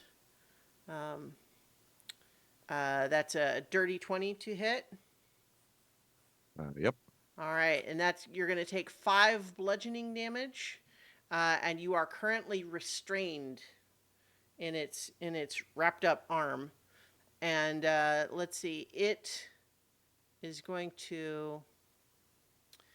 It has a property where it can move at full speed even when it's got something grappled. And it's going to shift over to here, pulling you with it. And it's going to try to use its other arm to grapple Zaleen. But it only gets a 10 to hit. But then you've got another one that's dedicated just to you. It's going to swing in and try to bite and then grapple you. That's a 12 to hit with the bite. An 18 to hit with the tentacle or the snake arm. I believe that hits you, Zaleen. Yeah. All right, so that's 8 bludgeoning damage, and you are restrained by one of its snake arms. Christiana? Hmm? Sorry. I meant to, like, at the end of my turn, I Uh-huh. had because I had not fully I hadn't read the end of the thing, but Okay. like the bonus action, you can like close the portals. Okay. Like I didn't intend to, like, I don't want to keep them open. Oh, okay. So you did close the portal. Okay. Yeah, yeah. No, that's good. Okay. I guess I kind of just intuited that, but it's good to confirm. All Okay. right. Thank you. Sure. So, and then this last one is swinging into to try again to get Zinhorn. Tries to bite, but only gets 14, which isn't going to do it. But then it's going to try twice to grapple. That will probably do it. That's a 22 to hit. We're not hearing your sound right now, Paul. Your microphone. Your is mic arm blowing is it up. Yes, 22 will hit. Yeah, and so that's 10 bludgeoning damage, and you are restrained. And then it's going to try to get Buster with the other one, but it only gets an 11 to hit, which I don't think hits Buster. All right. No, that shouldn't hit Buster. So the 3 of you who remain in this clearing are currently restrained by these creatures. So you'll have to use your action or some other activity to break free of that. But in the meantime, it's actually the wyvern's turn now. And the wyverns, they are, I think they just swoop low and they're not attacking, but they're just staying, like they're now circling at like 30 feet, and you hear the extended voice again saying, "Stay where you are, and there is no need for further combat." But they don't attack on this round. Okay. Vertigo. Okay, so I can see that both Zinhorn and Zaleen are captured too. Mhm. Yeah? Yeah. Okay.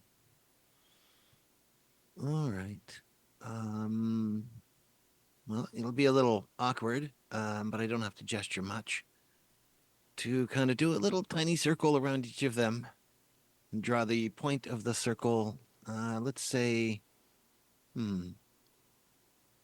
here. Mhm. And twin vortex warp to move them away. Okay. Like here. Yeah. Okay. Let's just see how many those tick up. Okay. All right. And I'm still bound? I would assume so, unless you do something else to get you out. How about I do something clever? I will use a sorcery point. Oh, it is 2 sorcery points.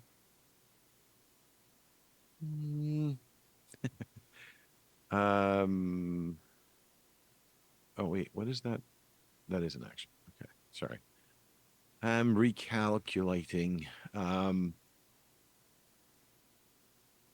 Actually, I'm okay where I am for now. All right. Okie doke. So, Zaleen, that would make it your turn now. You have been poofed out of the grip of that creature and now standing off to one side.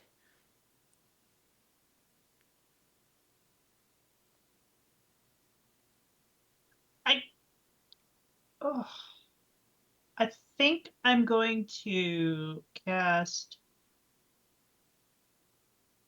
Insect Plague, Okay. and I'd like to do it like right here, Mm-hmm. or to like get these ones right here, Okay. but What's the get. size of the circle for insect plague? Let me check again. It is 20 feet. Radius or diameter? Yeah, I it's assume radius. yeah. Okay. It's radius. I thought so. So that's pretty big. So I think. But I'd like to not get vertigo Mm-hmm. if possible. Sure. So like that. Yeah. All right. And I believe that makes them do something on their turn. Yep. So that when they start their turn in it or enter it for the first time. When the area appears, each creature Oh. in it must make a Constitution saving throw.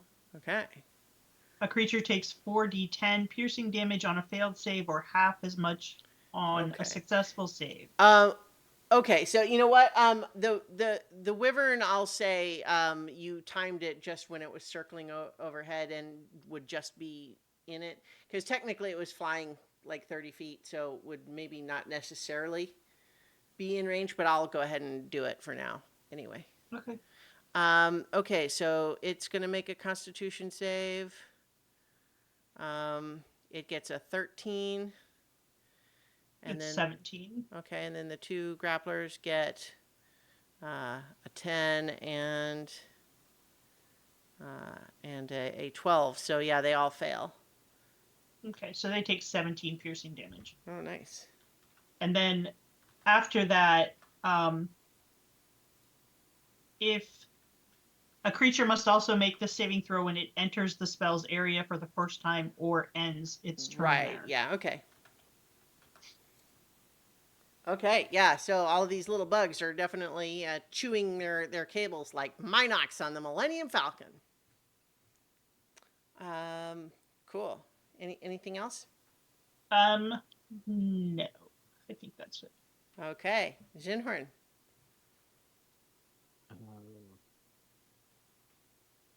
Hmm. So, do I know if I walk into that insect plague if it's going to affect me? It definitely will.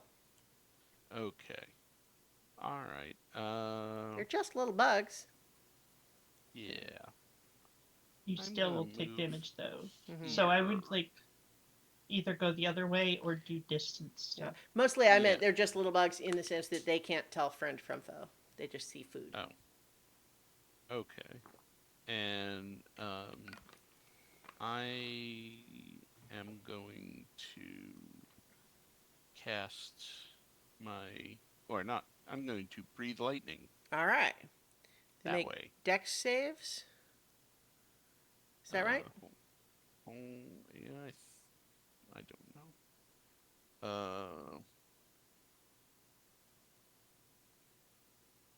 I think it probably is. Yes, All dex right. save DC 15. Yeah, they both fail. Alrighty.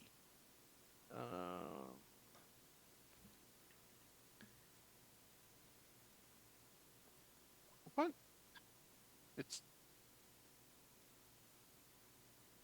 It's 4d8, and it Okay. rolled 1. I don't know what to tell you. I don't Alright, have I'm it up just- in front or anything. So I'm just gonna roll 3 more. okay. Is that the right one? Yes. Okay. So that's a total of 20. 20 Lightning points of damage? damage for the lightning Alright. damage.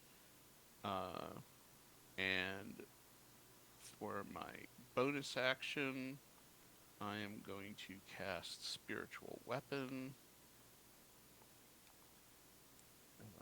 And I am going to do that at 4th level. And I'm going to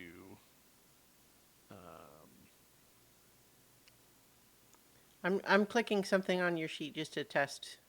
okay. Yeah, that's interesting. Yeah, that's something that's broken on D&D Beyond, I think. Because Okay. even without it going to roll 20, it says 48, but it still only rolls 1d8 even when I click it on your D&D Beyond page. Anyway, now you know that happened, so you don't need to keep worrying about it. Right. What's that extra 2 for? It looks like you got an 8, and then you did another 3d8, and then that would be 20, and what's the 2 for? I have no idea. Oh, never mind. That's the one I just rolled. Forget that. That's fine. You did 20 lightning damage, and then what? And then I'm casting Spiritual Weapon. Okay. And I'm putting it right next to me and wailing on the one that's right in front of me now. All right.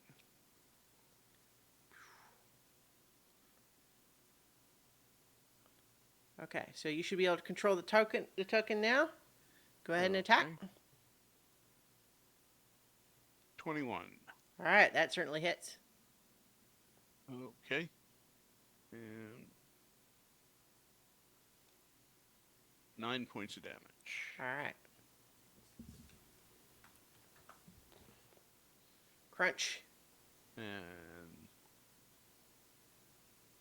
now, so I was over here, so that's 10, that's 20, so I'm going to move back here. All right, it's going to make an opportunity attack.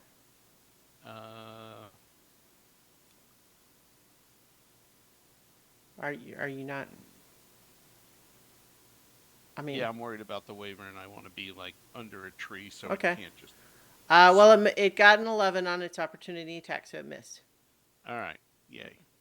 All right, and that's me. All right. Great. The wyverns, you think if they were going to swoop down on you, they could get to where you are, but it's fine. However you want to do it. Okay. So in any case, because they're flying all around, right? So they can get all different angles, but it's Buster's turn next. All righty. Buster has one right in front of him. Mm-hmm.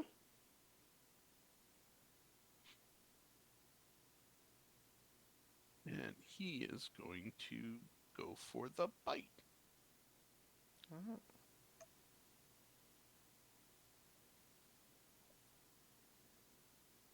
Okay, 19 to hit, sure. Yep. 19 piercing damage. Okay, it rolled the damage already? Yes. Yep, and it's got a save, right? Oh, yeah. Mm-hmm. DC 16 Mhm. against strength. Yeah. It got a 22. Okay, so it's still standing. Mhm. And so he's going to get his claw attacks. 14 to hit. Did that hit? 14. 14 does hit, yeah. Okay. For 8 slashing damage, because it's not prone. Yep. Mm-hmm. And Yep. then the last claw. 21 to hit. Yeah. All right, another 14. Yeah, that one's looking pretty messed up at this point. Alrighty. Good boy. All right. And And? I was thinking about having him move. Okay. Well, let's keep it moving. We got a lot of moving All right. pieces in this one. All right. He's gonna move over here and turn around. Okay, well, it's going to get an opportunity attack. All right. Well, then he might as well stay where he was. Okay, well, that's definitely going to happen when you move away from the creatures. All right. All Yeah. right. All right. Sorry. That's okay. I mean, you are allowed to do it and risk the attack. It's just that's what's going to happen. All right. So, um, meanwhile on the baby head, this thing, um, it also moves on initiative count 20, but I'll go ahead and have you be first. So you are going to have the opportunity to act before it does here. Okay. So now that I'm up here, Mm-hmm. do I see anything that looks like a door? Some You way to get inside? let's see. On the head, A hatch or something? I don't know. yeah. See, there's not. What you see very clearly is that the head is not an intended like walkable platform. Like it's never intended that anyone is out here where you are. So there's really not. I think if you kind of leaned down, you think that those eyes might have some kind of a window element to them, or maybe the mouth would open somehow and be an opening, but where you are on the head, there doesn't seem to be any nearby hatches. Even those eyes or the mouth, like there might be openings, but you would have to like climb down to them. However, let's see. You see that there seem to be, as you're watching, like looking down and seeing the crawling hands moving forward, you see that like if you were to stand on the back of the hand, there is a hatch in the wrist on each arm. And I think those would be the only hatches you can see from where you are.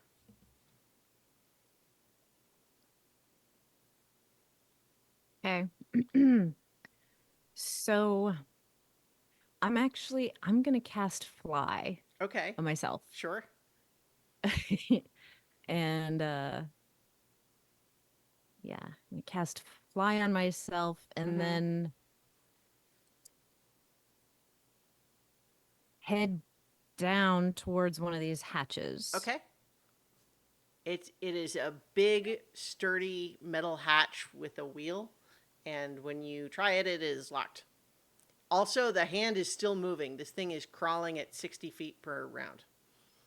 Yeah. I'm trying to hang on Sure, if I yeah. can. If yeah. Yeah, so you are like, once you fly down to it, you're still going, whoa, whoa, as it's crawling I along. have a plan. Well, I Okay. have like a partial plan, so we'll Mhm. see. You have 16% of a plan. So yeah, so in any case, this l'enfant terrible crawls another 60 feet towards you all, so the rest of you, so it's 240 feet away from everyone else now. I think also actually now that you're here, Lynn, I need you to make a wisdom saving throw. Oh, great, because I'm awesome at those. Mm-hmm. I'm not awesome at those. Oh, but I am when I roll a Nice. natural 20. So, despite this thing being extremely intimidating up front, like it looks extremely armored and extremely powerful and fast moving for its size, and not really presenting to you any obvious weaknesses, you are able to avoid the frightened condition. However, you do watch as it is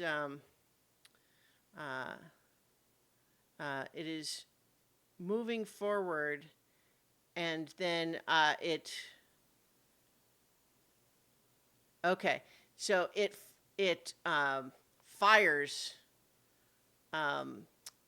more of these eldritch turrets, and this time it fires 5 times, and it is just exploding trees around this whole clearing, and it repeats the warning is saying,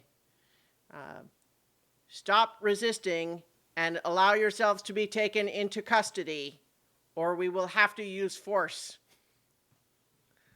And and then it is going What to are they doing now? Exactly. Well, you know what? That's a fair question.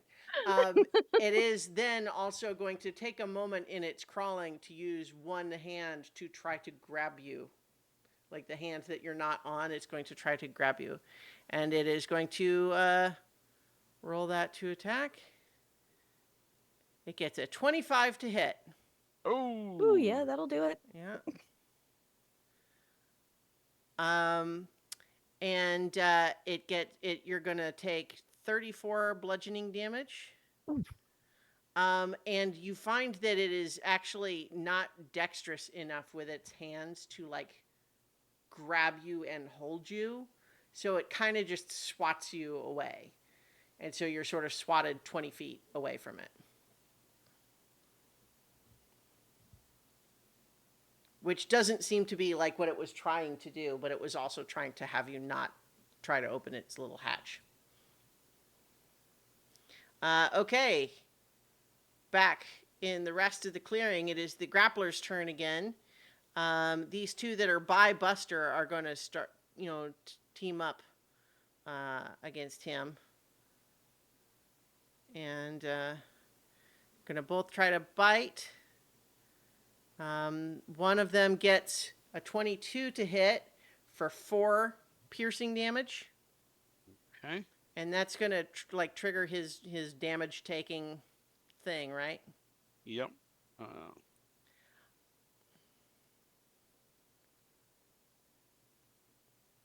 So have him, yeah, and I'm going to keep rolling these attacks. So, but you go ahead and roll. Here, okay. the other bite's going to miss. And then they're going to try to grapple him. Natural 1. 15? Does a 15 hit? 15 will not hit. Okay. All right, and then And he gets a 17. okay. Yeah.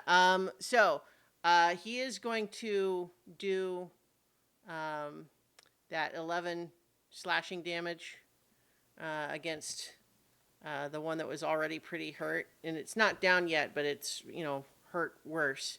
And then finally, the last of these 4 arm tentacle attacks, these snake arms, does manage to wrap its way around him and kind of trying to lock his limbs in place. And so it does manage to restrain him and also does 5 bludgeoning damage. Okay, so. And it is this one that's grappling him with the red dot. Okay, you said he took 5? Yeah. Got it. All right. In the meantime, this one that's got a hold of Vertigo is going to move out of the insect plague and then drag him up to where it's got you restrained, but it's also got you hanging from like a tree branch. So like you're wrapped up in its arm, held aloft like 20 feet in the air in a tree. But it doesn't attack you further because it's just still got you restrained for the moment. And then this one is going to run out of the insect swarm over to here and try to attack you, Zaleen. And it's going to bite. Gets a 17 to hit for 5 piercing damage. And then a 21 to hit with its snake arm and gets you, and that's going to be 14 bludgeoning damage, and you're restrained again with it. And then it's going to scoot over and try to use its other snake arm on Zinhorn. And it gets 24 to hit for another 6 bludgeoning damage. That'll hit me. Mm-hmm. All right, and then it's the wyvern's turn, and you have not demonstrated that you are cooperating, and so they're going to have to use force. Wait a sec. You said something attacked me. Oh, it can reach me. Yeah, it has a 10-foot reach with over- its very long snake arms. Got it. Yeah. So I'm restrained again. Yes. And now the wyverns are gonna sweep in. I think Buster seems enough of a threat that two of them are going after him. Let's see. Yeah, let's see. What are they? One stinger, one bite, and then yeah. So I think they're both going to try to swoop, to dive bomb him from, and they can make their attacks from a 10-foot distance. So they're each trying to do a bite and a stinger attack against him. Okay. So the first one gets an 18 to hit with the stinger. That will miss. Oh, what? Buster's AC is above 18. I think I get a thrown by 19. this every single time. All right, it's fine. So yeah, he's so it misses with the stinger, and then yeah, the bite is going to miss also. But then the other one attacks with the stinger. Ooh, and gets a crit. Oh. Yeah, so that's going to be. Yeah, it's going to take. Oh, let's see here. How's this working?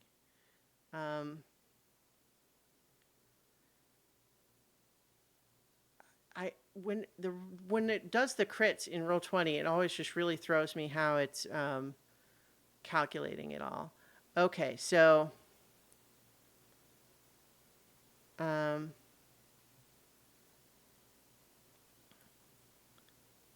I see. Okay. You know what? I'm gonna just re-roll that damage because the way it's doing it is just seems entirely. Oh, okay. No, never mind. I see. Okay, I see what's happening. All right. So it is first gonna do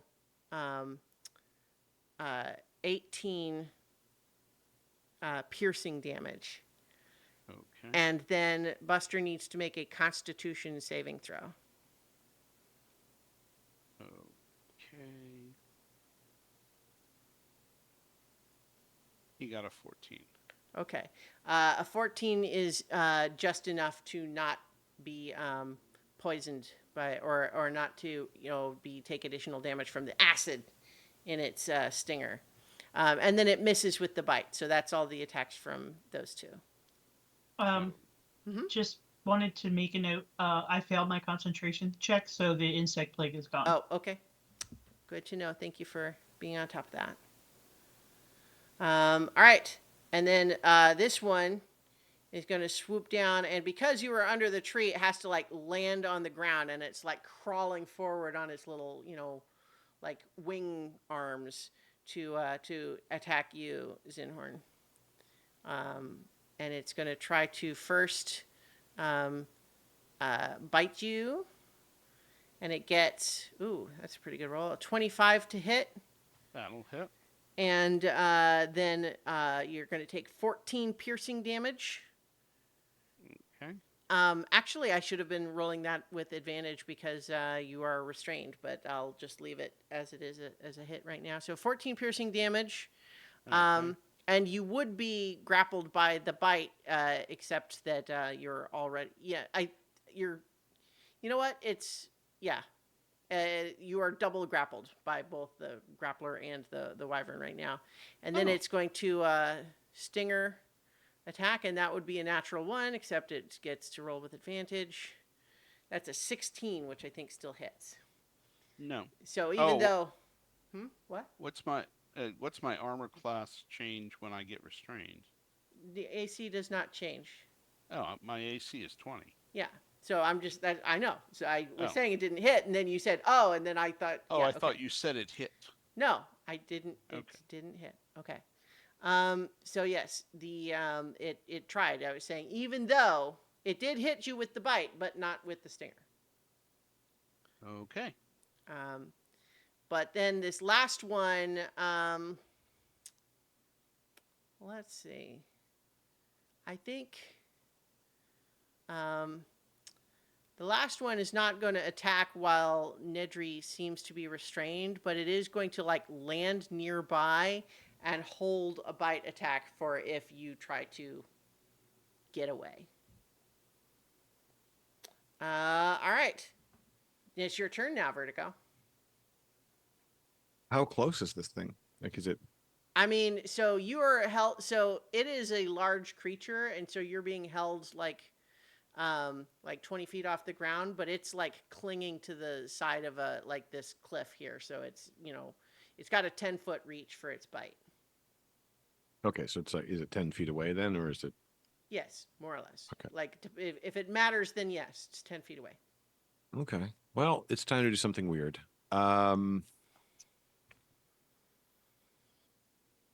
I think it's again kind of restrained, and there's an increasing tension and fear as Vertigo looks down and realizes it's a metal construct that holds him. Mm-hmm.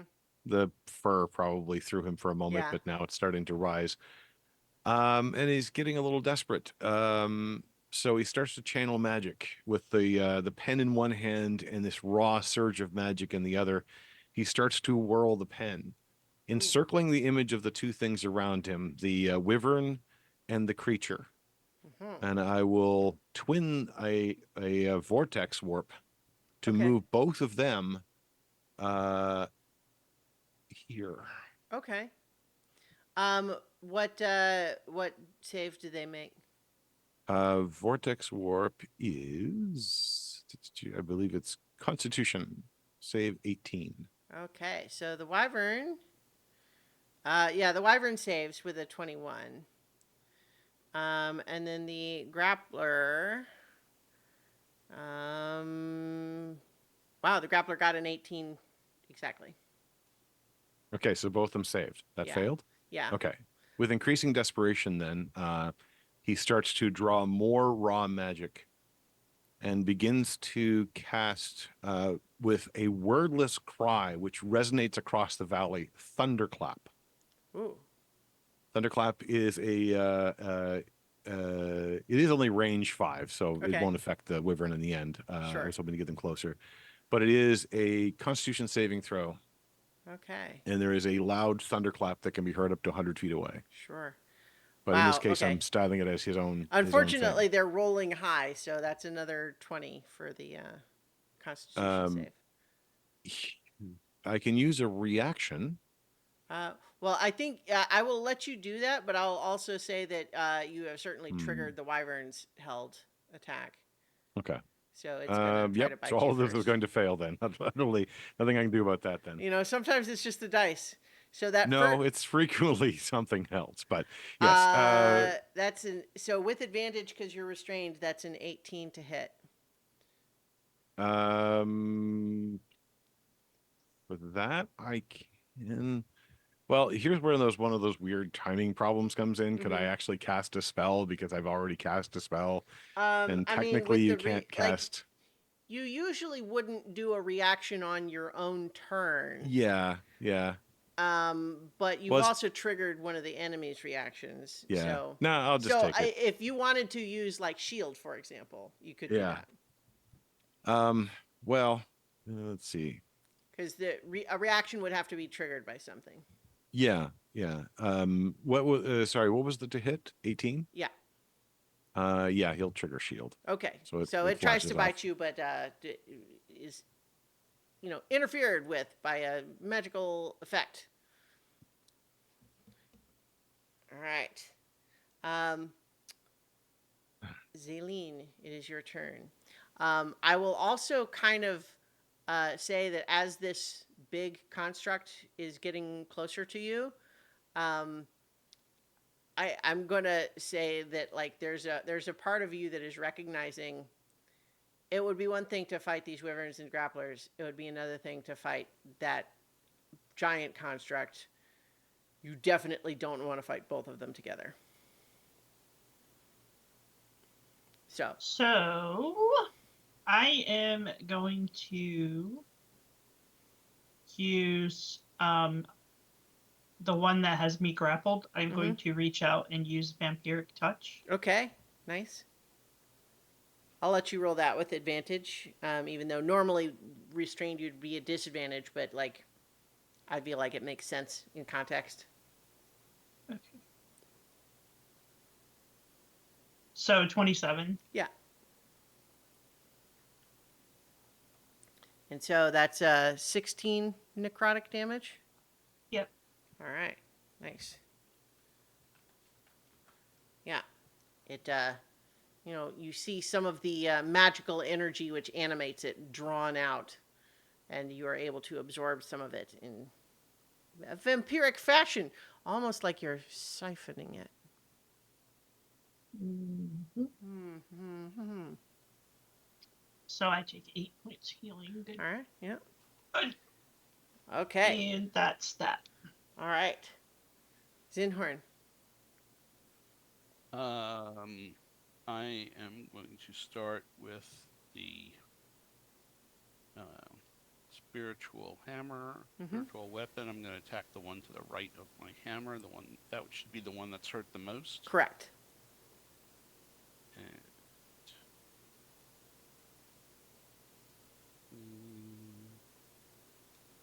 hold on.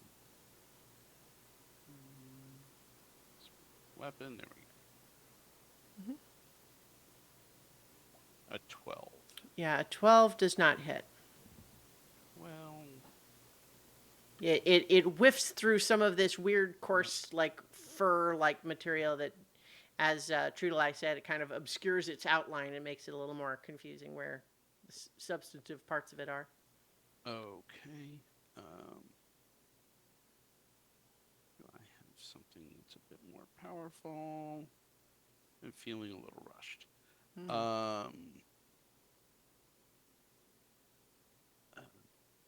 Take one of these things down. Remember, right now you are double grappled. Right. Yeah. Does that mean I can't cast a spell? Or? No, but it might mean that you have difficulty doing some things. Attack rolls, for example, will be at disadvantage. Okay.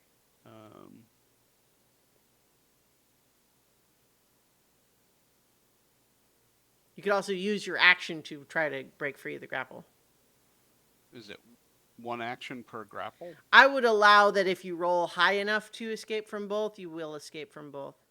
Then I will use my action to do that and trust Okay. in my ginormous strength. All right, so athletics.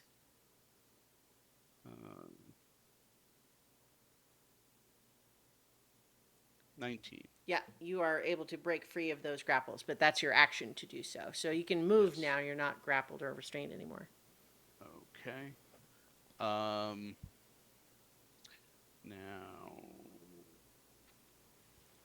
action, bonus action. I already used my bonus action.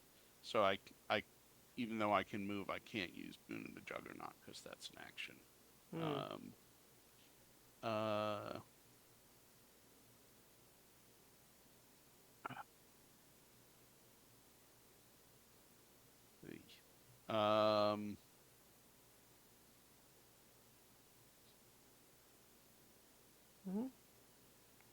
All right. I'm 10, 20, 30, 40.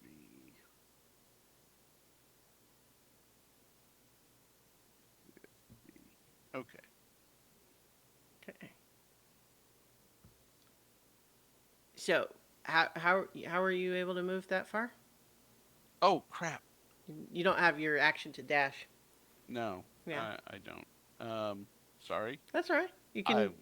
I'm just confused. That's fine. 10, 20, 30. Yeah. Okay. Yeah.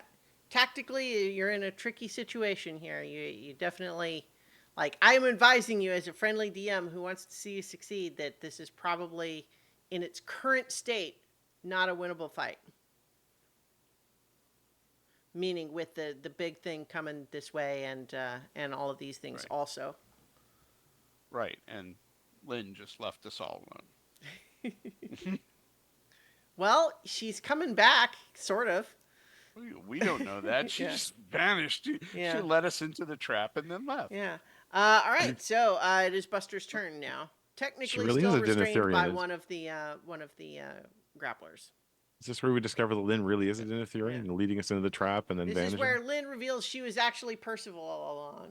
Oh God, not that again. I know. All right. Wouldn't do that to Buster's y'all turn. twice. Come on. Okay. Buster is. He's going to go after the one that's wounded the most first. Okay. He's attacking with disadvantage because he's restrained.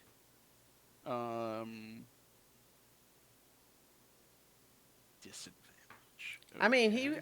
he might still have a pretty good chance to hit, but yeah. Yeah. I think with his multi attack, he'd probably be better off trying to make those attacks with the disadvantage than giving up the whole action to try to break the grapple. Yeah. But it's the one with the red dot that has him restrained. So a 13 does miss for that attack. All right. So the bite missed. Mm-hmm. First claw. 11. Oh, nope. Going down in flames. Well, you know, statistics. All right. Oh, boy. All right. So, unfortunately, I gave you bad advice, it turns out. Well, that's the way that the cookie crumbles. Yeah, yeah. All right. Yeah. So, this thing has got a weird, like, sleeper hold on him, and he's very confused at what it's doing. Seems like Okay. he's struggling around and snarling and snapping, but it's got him kind of wrapped up. Okay. Lynn, you're up, but I think we're also getting close to time, so I'm going to suggest that perhaps we'll give you your turn and the construct's turn, and then that will maybe be a good cliffhanger to move forward Okay. or to stop for tonight on. So here's what I want to do. Okay. I want to cast Knock on the hatch, Mm-hmm. and I don't know if I can do all of this in one. I want to cast Knock on the hatch, open it, and go in. You can do that, but that would basically be your whole turn. Yeah. Like you would still have some movement remaining, maybe, but that would be it. But yes, knock will cause you cast knock, and it resounds the big, loud resounding sound, and you see the wheel of this hatch. And there's like an air differential pressure, like breeze that poofs out when it opens, and you see that what you have is basically a ladder that that you're climbing up the inside of this arm, and it's actually pretty narrow because the arm is big enough by itself, but it's also pretty thickly armored, and so the actual hollow space inside is not very big, but it is big enough for a creature of your size to climb that ladder. But to where and to what will you find inside, we will have to find out next time. But in the meantime, while that is happening, let's see, Zinhorn, Buster, and Zaleen are each going to get targeted by its Eldritch turrets. Zinhorn, that is a 22 to hit. That will hit. And you're going to take 15 force damage. Zaleen, Yikes. you're going to get a 32 to hit for 18 force damage. I would like to hellish rebuke. I think it's too far away. It's still like 200 or like 180 feet away. Does Hellish Rebuke okay. have a range? 60. Okay, yeah, I thought so. Yep, never mind. And then Buster, Buster gets targeted with that's a 21 to hit. That'll hit. Yeah, for 16 force damage. How bad does Zinhorn look? I'm about half. Okay. And so as it fires those cannons, finally stop not doing the warning shots, anymore. You hear it shout out with this amplified voice one more, saying, surrender and you will not be harmed further. And that is where we will leave this cliffhanger for this week. And believe it or not, I have some map stuff for inside the